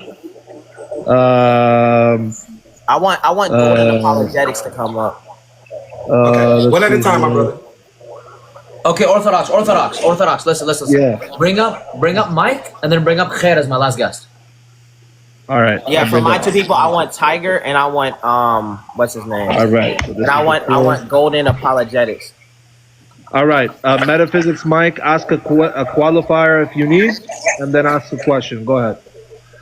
Okay. So, hey, Q-Top. So it seems like your position depends upon this creator-creature distinction, so that you can reject this classical counting method. So my question, as a believer in the Bible, Romans 1:20 says, "For God's invisible attributes, even his eternal power and divine nature, are clearly seen from the creation of the world in the things that God has made." So my question is, if God's invisible attributes are clearly perceived in creations, like Romans says, then how can the creator-creature distinction be used to forbid true knowledge or description of God's nature, by which you even count one God? Okay, so there's a loaded there's a loaded proposition that you put in there. I don't reject classical identity. I think it's categorically dependent. I don't reject absolute identity. So that's the first thing. And the second thing is, in Romans 1, when it says that the things that have been made have been clearly perceived, it says that the divine attribute or divine essence has made himself known very clearly, and the things that have been made so without excuse. All that essentially means is that the creation itself is bearing witness to the glory of God. That the trees, the birds, the sky, the sun, the stars, all these things are a revelation of God. That does not mean that there's not a creator-creature distinction in how we actually would count these personal relations in the Trinity. That those are like 2 disanalogous things that you just brought up. All right. Do you have anything to say on that or not? Not really much, but Metaphysics Mike, it's clear that he meant that you reject classical identity insofar as, applying that to God. That's specifically what he meant. He didn't mean that you categorically reject it and say, hey, this is wrong. But that's what he meant. But no, I don't really care about the Bible. All right. All right. So we got one more question on each. So Tiger will go. Then we got a Muslim. Then it's Rob's. Tiger, if you need a clarifier, go ahead and then ask your question. I don't know why you're God-in. You're not that important for me to make fun of you. What do you want, bro? There's a question, the question that I have to ask you is, the clarifier, is, would you say that Allah's will or personhood would be existent in the same way that human beings is?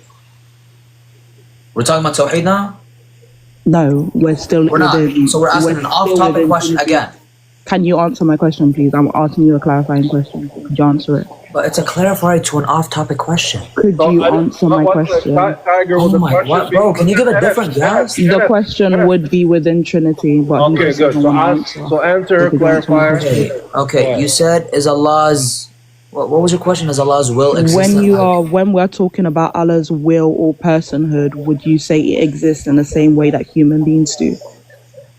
That's gibberish. We don't even say what. Like, dude, please you're stop with the. talking I'm about to about answer any you. I'm actual about to being- answer you.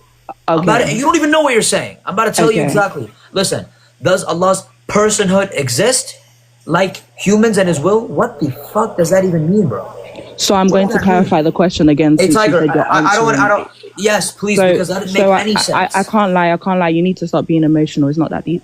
I'm going to ask you again. When it comes to the attributes of Allah, meaning His will, or when we're applying anything to Allah, would this be similar to creation? Yes or no? That's a better question. We don't say the properties of God exist like us. No. Okay, so what would be the problem when we say that God's personhood is different to human beings' personhood? That's the question now. And I'll go down. Thank you. Yeah, get her up out of here, bro. Yeah, so to address your question, yeah, we don't see a problem with you specifically and merely saying that God's personhood and human's personhood is different, even though that's just like retardation. I'm sorry. We don't say that God's personhood and human's personhood having a difference. Remember, don't say anything that's going to get the Darren, did you hear her question, bro? I do. I thought it was a great question, actually. But don't be careful of the words. You guys have the same problem, man. We got flagged once. Okay, just without I'm almost done, bro. I'm almost done, bro. Okay, I'm almost done. Personhood, whatever that means. No, we don't have a problem with you saying that God's personhood is this, and it's different than human. We have a problem with you counting different when it comes to God. We're counting God versus counting everything around you. Just go ahead, bro. I want to start this off by saying character is very important. We're both claiming to believe in God, and I'm trying to represent myself the best that I can. I would never call someone out of their name like that. So yeah, I think the question that Tiger raised was very, very, very important. And it highlights actually what they believe in their Tawheed, that Allah is unlike the creation. And so being that God is unlike the creation, if I say, well, look, we can't apply these categorical standards of the creation within these counting methods and apply that as in the same way to God, that just wouldn't follow. And so because God is unlike the creation, the counting methods that we apply to the creation, we would not apply it in the same way to God. It's not mean we do not accept those counting methods, but it means that when that is actually applied to God, meaning one substance, one unsiyah, one in nature, we do not apply these same absolute identical categories, conflating essence and personal relation. So it's a very good question, considering that God is nothing like the creation. Thank you so much. All right, we got last question. Let's make it quick. I gotta get going. From the Muslim side, let's see. You wanted Khair, right? All right. Oh, I brought Yaakov by accident. All right. Got him up. All right. Khair, go ahead. Ask a clarifier if you need, and then ask a question. Okay. Can I, just before I ask the question, is it possible to set out prerequisites or no? To ask clarifying questions before asking the main question. Just one clarifier, bro. One clarifier. Okay. Okay. Yeah.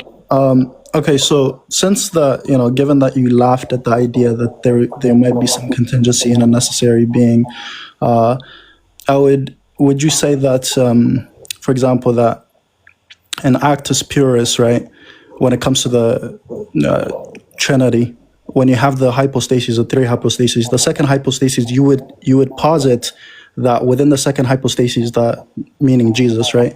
You would say that Jesus is caused by the Father. You would agree with that?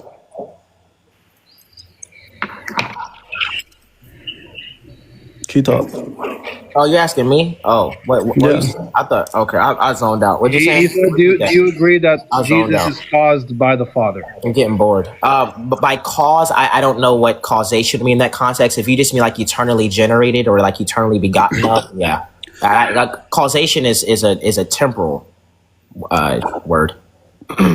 Right, like would you say that the Father is the principle that, generates? I'm not a monarchical Trinitarian. I believe that they are united in one essence. I'm a Western Trinitarian. Okay, when you Is that say, your clarifying let question? me, Because now you're asking a series of clarifying questions. no, it's just the same clarifying question. I just want to know what do you mean by the begotten, that the second hypostasis? Comes from the Father's essence. Okay, so that coming forth. So would you categorize as that- this is the question now, eh? This is the question. yeah, this is the question. Yeah. Yeah. All right. So when you say bringing about or bringing forth, right, it would either have to fall into material cause, formal cause, or some form of final cause, some type of like remote or approximate cause, right? One of you'd have to deal with one of it, whether you like it or not. There's no other way to say coming about or coming forth. Now, given that, would if you're gonna submit or try to say one of those, I'll give this. The material cause, you would have to state that it is actually something that which has a material that is substantiated from because it's actualized, right? Even if you were to say that it's actus purus or whatever. Now, if you were to say formal cause, right, you would fall. I don't know why you're shaking your head. Where's the question? Like, I'm going to ask the question. Yeah, I'm just stating my thing and then asking the question at the, or you could just answer it. Just ask the question. No problem.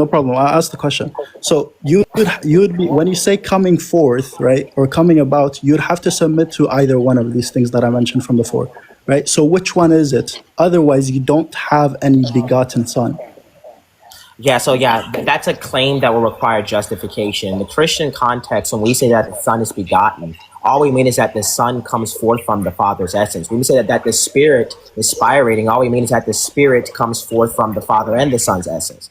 So this is just like some weird blunder. You need to actually clarify the terms that you're meaning, because I think that all those like philosophical terms that you reference, I have a semantic domain which is categorically dependent. So it depends upon how you reference that. I'm a Western Trinitarian, so we don't hold that the Father is this like monarch. We hold that the Father, Son, and the Holy Spirit are identical in substance. So they are unified in substance. And the Son proceeds from the Father. The Son is begotten, not made, co-eternal, of one substance with the Father.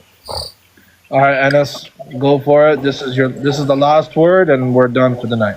Go ahead. Yeah, so the brother, he made a good point. Q-Top didn't tell us what type of cause again. So Aristotle, he mentions 4 different types of causes in order to say that this thing is caused. He mentions efficient cause, he mentions a material cause. There's 4 different causes, okay? And Q-Top, you were not able to bring us one of the 4. Therefore, we are going to say that you don't have any justification to say that the Father actually begot anything if you cannot identify what type of cause, right? And causation is not necessarily something that is temporal. Literally, classical theism is something that disagrees with this, and you're a classical theist. That's embarrassing. But that'll be it for me, guys. Thank you guys so much for having us up. Duran, appreciate you, you're a cool guy. Q-Top, good debate. The Orthodox Muslim man. Hey, before you drop down, bro, before y'all drop down, I wanted to just give them a big shout out, you guys. Hold on, chat, real quick before y'all drop down. Let me just give a big shout out to both of these young individuals, man. They are very, very, very bright in the way they just know how to get that information out there. So I just want to give all my love to Apex, man, because I know he's extremely intelligent. I mean, I have.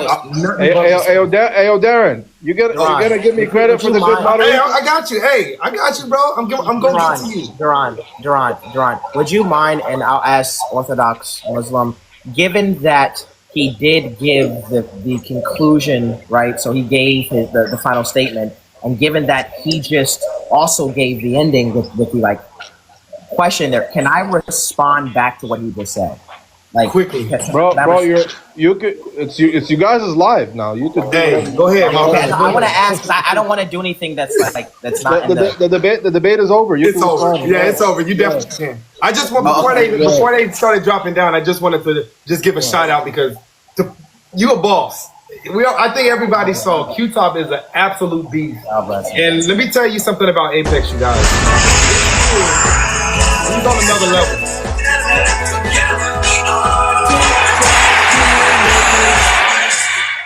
That's tough. That's tough. Yeah, but real quick, let me just, I know he's probably dropped down already, but I just want to give my love to Apex, man. He is one of the most brightest individuals. You know, considering that, you know, we are on opposite ends of theology, all my love goes to Apex. He is a bright individual. And big ups, you guys show some love to Orthodox Muslim Man for hosting that equitably. I had no issue. I didn't have to, brother, he did that. He did his thing, man. So big dubs in the chat. Big dubs in the chat. Hey, so I just want to say something before I drop. Next time, no Christian can say Orthodox Muslim is not fair. I'm as fair as it gets. Hey, you got it. You did your thing, bro. You did your thing. I want to say this, brother. I'm gonna drop you a follow. Yeah, dude. You really were, I think, as fair as possible. I really saw he was fair when, like, I made a remark about Allah. I wasn't trying to be, like, you know, disingenuous. And then you said, "Hey, man, you know, you said some stuff too." Like that. That is how you moderate a debate. So I really know I got dropped. But... Come on, AP. Oh, I thought you dropped down. Well, hey, I just want to say thank you, man. I'm looking forward for our talk soon. Thank you, everybody who participated. I'm out of here, man. Thank you so much. God bless. Come on, bro. Probably next week. Tara kept dropping. I know she's upset. You guys, quick question. Who did you guys understand more in the debate?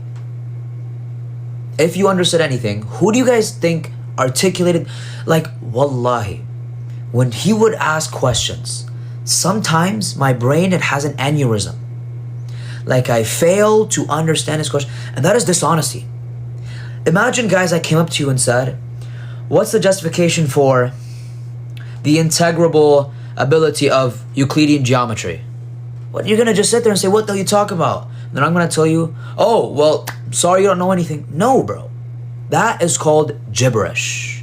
When you ask a question, it's like saying blah, blah, blah, blah, blah. You're gibberating. Please, ask a coherent question. All right, khalas. You know, the reason why I talk the way I do is because I have to ensure that my audience understands everything that I'm saying. That's essential. If your audience doesn't understand you, you suck. Uqsum billah. Wallahi. 95% of the chat did not understand shit of what that guy was saying. Nothing. Zero. And that is the problem that I have. That, oh, I brought up the wrong guy. So you're talking about, I don't care, bro. She's a kahba. I don't give a shit. She's a Christian, bro. The point is that his audience didn't understand jack squat of what he's talking about, yet they supported him. This is the point. This is what I mean by blind sheep. Do you think any of them knew what act and participation means? Do you think any of them knew what the CCM was? No. Wallahi, they didn't. Uqsum billah, they didn't. And this is the point. This is why the audience of the Muslims is always better. Because we follow what our scholars say. Al-Qahtani says to make sure that when you ask questions, they are concise and they make sense. And when you answer, what you say makes sense. Simple. I'm not over here using all these mumbo-jumbo terms. And dude, nobody would understand me. The whole purpose of this debate was so people could watch him get embarrassed on the Trinity. And so people could understand that Islam, when it argues against the Trinity, it does it with simplicity. Meaning, I'm not grabbing what, Heraclitus says here and what Euclid says here. Bro, it's the LPT simple. What the hell does the act and participation or being identical to existence have anything to do with this? Assalamu alaikum, everybody. Wa alaikum salam. And also, Vishnu and Shiva are one God, according to Q-Tip. Just so we're clear. Multiple human universes, man. That's crazy. Yeah, what the hell was that? What do you mean there's multiple human essences? What are you talking about? And Itachi, I do appreciate you for bringing up the quiddity, in Greek is quidditas or whatever, that Aquinas, he says that specifically the human nature, humans in general, they all are under one universal, which is humanity. Yeah. Therefore, meaning they are co-essential, they all share humanity. That is the first Christian that I've ever heard that says that humans don't share the same essence. Yeah, I think Danny's, when Danny came up, it also clarified the same thing. Like, it was literally the same question. Literally, it was the same thing. and he actually got I mean, bait. it goes to show you, bro. It goes to show you that, like, take a look at the questions that were asked by the Christians. Like, first of all, like, I think, 2 or 3 of them were about Tawheed. Dude, they're stupid, bro. They're stupid. Dude, they don't understand anything. No. Look, I'm saying this with passion. Uqsum billah, wallahi.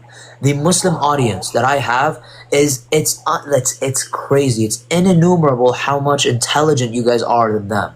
Like, dude, you had that girl come up and say, so you say that existence is a qualifier. What the fuck does that even mean? I never said that. And then you say particulars and universals are the same thing. What are you talking about? That's the problem. Yeah, with these guys. Yeah, go ahead. I want to drop a little tea on. I want to drop a little tea on Q-Top. Everything that I'm about to say has been said in public. It just hasn't been said in public for a while. Darren is making a huge mistake in platforming Q-Top. But Q-Top was active a couple of years ago. He started dating. Now, everything has been said public, right? So I'm not, this is going to sound huge because it's 2 years later. So, and this is a crazy story. So Q-Top was doing live streams a couple of years ago. He met this girl online. And I have receipts for all of this.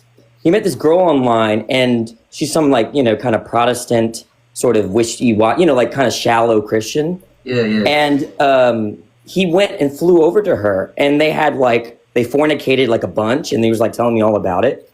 And he felt guilty afterwards and called me crying and threatened to unalive himself. Right? I called the police on Q-Top and actually had to get a coworker involved, and and it gets worse, right? But before I did that, he was crying. He said, "Danny, please make me an atheist. I'm done with this. I can't feel this guilt." Right? And he asked me to give arguments. What? He asked you to make him an atheist? Yes, because he felt so guilty. Oh my God. All right. Keep going, bro. Keep going.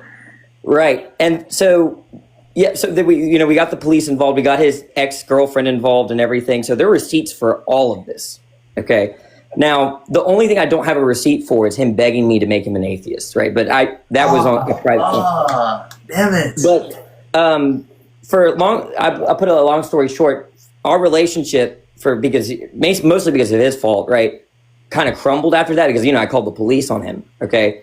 Because if someone's telling you, like, crying and saying, I'm going to unalive myself, I'm going to do something about that. I can't just let that go. Yeah. So he ended up sharing my number with a guy named Diego, who called me multiple times and threatened to kill me and my wife, right? And then, he and Diego have been doxing me ever since. Q-Top doxed me 2 weeks ago. I have the recording. Anybody that I trust that knows me, I will play the recording for you, okay?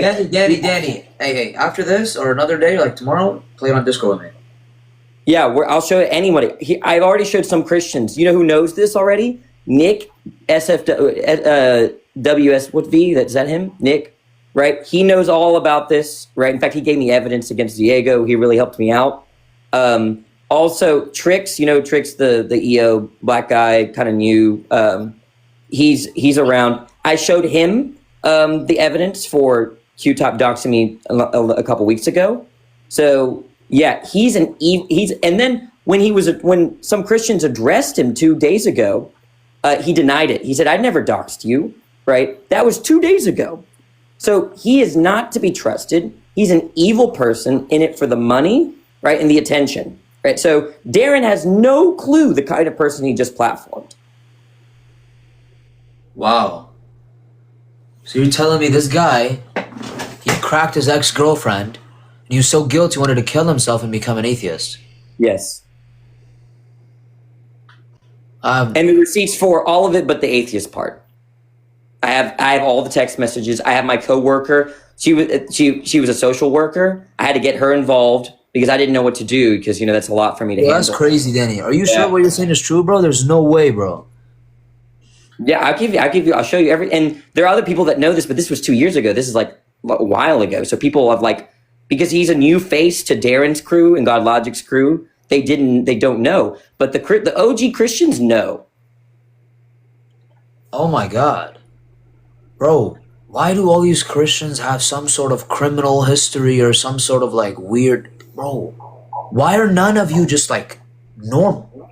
Clean slate. Like you have Albie, he robbed the casino. You have Nose, he was in jail for assault or something. You have this guy named Carl McKenzie, he shot a random woman in the street. You have, bro, what's wrong with you guys? Why are you guys always in jail, stealing, being criminals? David Wood was in jail. Yeah, Albie robbed a casino. Wallahi, he did. He admits it. He will admit it to you. He said, this is my past, but the Lord Jesus Christ, he took me out. They all have this. That Chris Claus is banned from the United States. The guy that has no I didn't teeth. know that one. Chris, But that makes sense. Chris Claus is banned from the United States. How are you banned from a country, brother? This is the problem. We see a fat common denominator. Sam Shimon, what did he do? Did he beat his wife or something? He beat his wife. He beat his wife. Now it's like, go ahead. No way. And then a lot of these people cover for each other. Not all of them. Everybody should give props to Nick, who helped me deal with some of this and file the police reports. No, 100%, bro. If Nick helped you with that, credit is given when credit is given. Apex, did you see my message? Hey, bro. تفضل. No, did you see it though? قرأتها. تفضل. Yo, assalamu alaikum. Wallah. عليكم السلام والله. Anas, I just wanted to also Apos is getting cucked on Twitter as well. Don't forget that. Yo, you guys know Kapoor beat his wife too?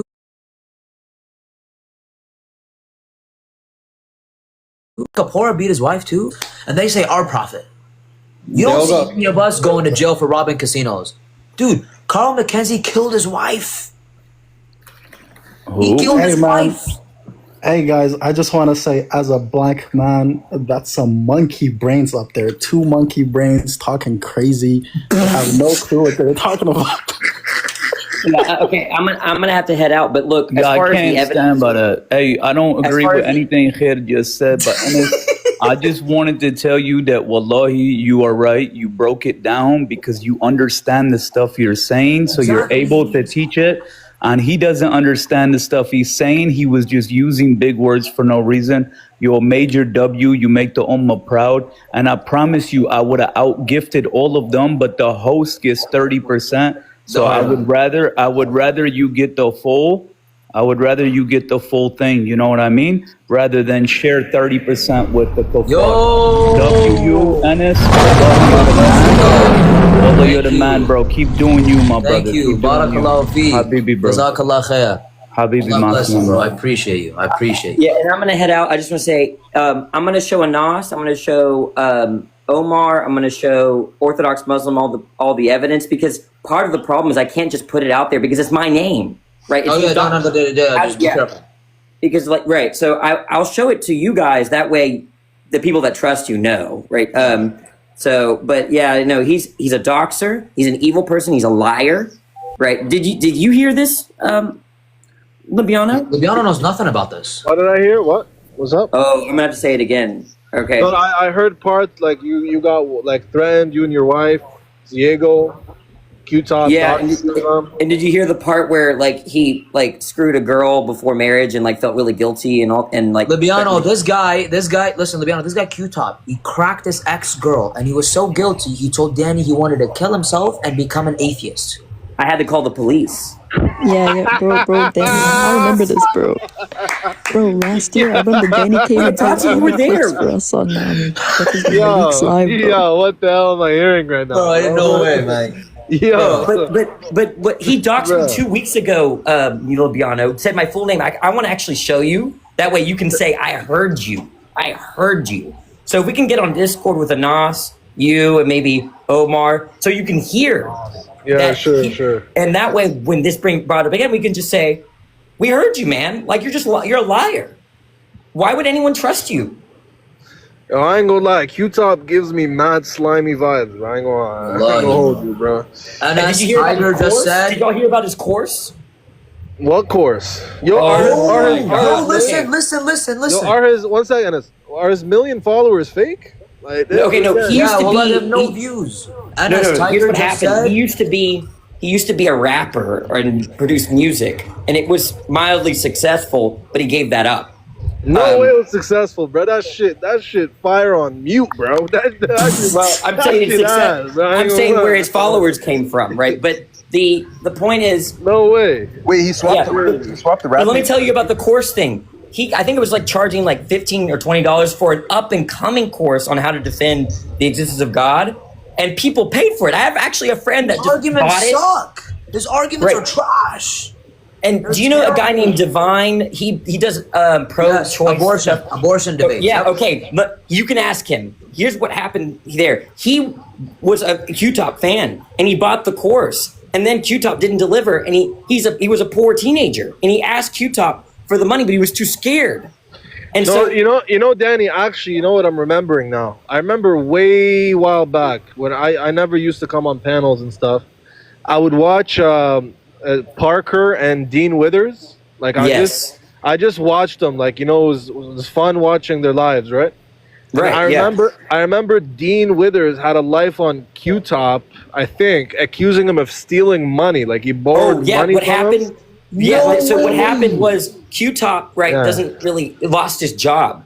Did the receipts for all of this, by the way. He lost his job. Okay, went to Parker and asked for $1,000. Parker gave him the money, $1,000, and then Q-Top denied he ever gave the money. Yeah, I remember that. Yeah, I remember watching that on Parker's live. Yeah, he's an evil person. He's evil. For Allah, bro. What's wrong with this guy? Yo, listen, everyone in the comments, you guys, I see copy pasting it. It says Tiger. I want to read this out just so everyone gets a feel of what I'm saying here. Where the hell did you guys type it, bro? One sec, let me find it. I get weird when I'm from Q-Top. Hold on. Tiger just said she understood you better than Q-Top and you had stronger points on live. Wallahi. Listen, bro, it's my duty to prove you understand something means that you can break it down to a 5-year-old, right? And being precise when you talk, that is what is important. She did. Yeah, we heard. That's crazy. It's mass attestation. No, I ain't gonna lie, bro. I'm not gonna lie, bro. Q-Top gibberates out of his ass. That's what I'm saying, like, bro. Lubiano, what do you mean? You know, when you guys got stuck up on the essential properties and stuff, whether you share humanity or not, he just kept conflating. Like, you were obviously asking him about the universal. Literally, and bro. He kept responding in regards to the particular essential properties, right? So I was like, bro, you know exactly what he's asking. So that's what I'm saying, bro. And gibbering, man. This is wallahi. I'm never gonna formally debate him again after the one that we do next week. I'm only doing it because we agreed. Why? Because, and by the way, Mr. 63S, thank you for gifting me, bro. I appreciate you, bro. I noticed you, bro. But based on what I mean, I'm not saying you shouldn't debate him. That's not what I'm saying. I'm saying if you didn't want to debate him, there's a way to get out. And it's that based on all the shit I told you, right? That's grounds for canceling a debate, right? But no, it's I'm not saying about that, Danny. It's not about his past. It's the way he debates. No one understands anything. No one understands. What I'm saying is that think about what's happening here. If he's getting hundreds and hundreds of dollars, Christians, good people, are giving this man money.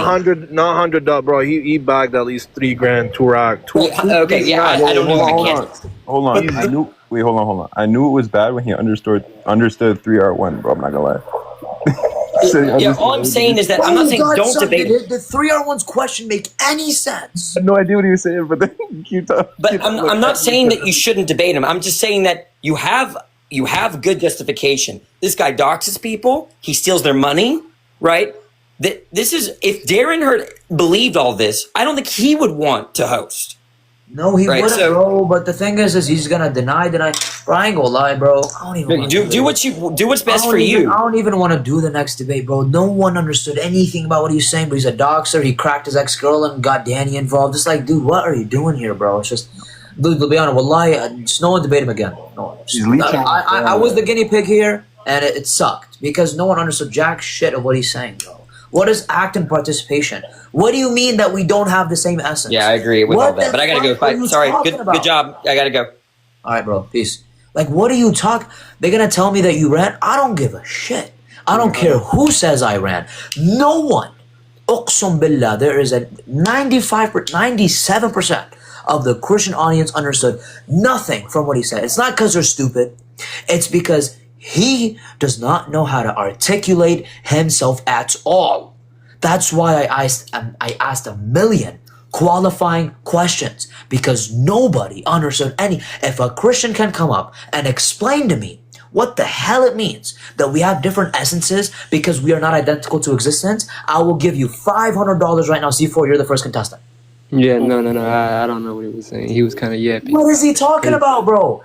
Please. Yeah, I mean, we're going to have the same essence because if we're going to be homoousios with Christ, thank you. Human nature. Because you've read Chalcedon, right? When Chalcedon says that Jesus is I don't know what he was talking about. That he was kind of yapping Thank about you. that. The guy is a heretic ignoramus. And Wait, I have a question. I don't think I heard it properly, but like, it's good, bro. I just had a question and I didn't get the chance to. But like in your opening statement, I think it was your first syllogism that you gave, right? It sounded like you could correct me if I'm wrong, but it sounded like you were trying to collapse the idioms and like the common things which the Father, Son, and Spirit will possess. One sec. Let me go back to my presentation, buddy. Do you remember the syllogism? Like what it was called or whatever? It was the very first one you gave, and I think it was what I had a question with was I think it was either conclusion 1 or conclusion 2. What's your question? Fuck. Oh my god, I'm an idiot. Yeah, you're good. Go ahead. It That's was a about, question. like, it was about like I think it's in your conclusion 1 or conclusion 2. It sounded like you were kind of like collapsing the idioms or like the personal properties and like the common things, which is going to be like the properties of the ousia. Yeah, the essential properties.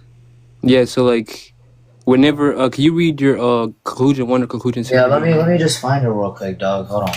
Am I on the right Google account? Nope. I'm gonna keep it a bug. I was not tracking half the time, bro.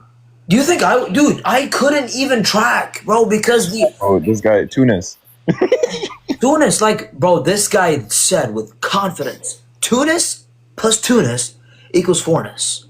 I swear by God, I hereby vow that I am never speaking to this guy again in a formal debate ever. No matter what. The guy, no one understood him. The Christians, Tiger, the girl that fucking hates me, she made the claim that I was easier to understand and that I made stronger points. What is uncia? Sir, you speak Greek. Is Greek in Greek? Is it uncia or usia? No, it's usia. Yeah, usia. I don't know. Okay, good. I'm not gonna lie though. I think he's just like he tries to make his question like very complicated. So like exactly, bro. Literally. Wait. Wasn't he debating you and I think Dean and said that the persons are conceptually distinct? Yes. Yes. He has said. You know what he said? In God's mind, there's a conceptual distinction of the persons. This literally means that God, when he conceptually distinguishes the persons, meaning that in reality they're all one person. Like the guy is just, bro, he's lost, bro. He cracked his ex-girl. Wallahi, James, he said that. James, he said that. And then he told Tiger he talks too metaphysically.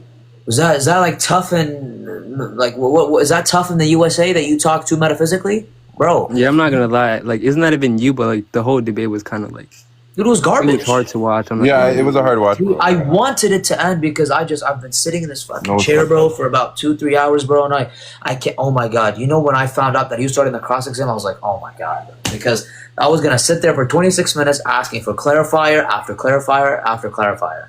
You lost. Why didn't you low-key like run your syllogism that you had? You wasn't really. Well, we couldn't. Yeah, bro. I wasn't. Bro, this guy was telling me that we don't have the same essence. My brain it had an aneurysm. Okay, we don't have the same essence, so there's 8 billion essences that exist. Nice. That's very coherent, Q-Top. Very cool. Yeah, I don't. That's my other issue with that is because if it's essentially saying that like me and him or like you and him don't have the same essence, then how is it the case that like we're going to be homoousios with Christ? If we're not. No, we're not because we reject Chalcedon, right? Yeah. Yeah, that's kind of weird. Hey, C4. I'm gonna drop you though. Thank you so much for coming up. Okay. Yo, Ennis, later, bro. Yeah, wait. Oh shit, my bad. Yeah, hey, later, Godson, have a good night, bro. Yeah, easy. Peace.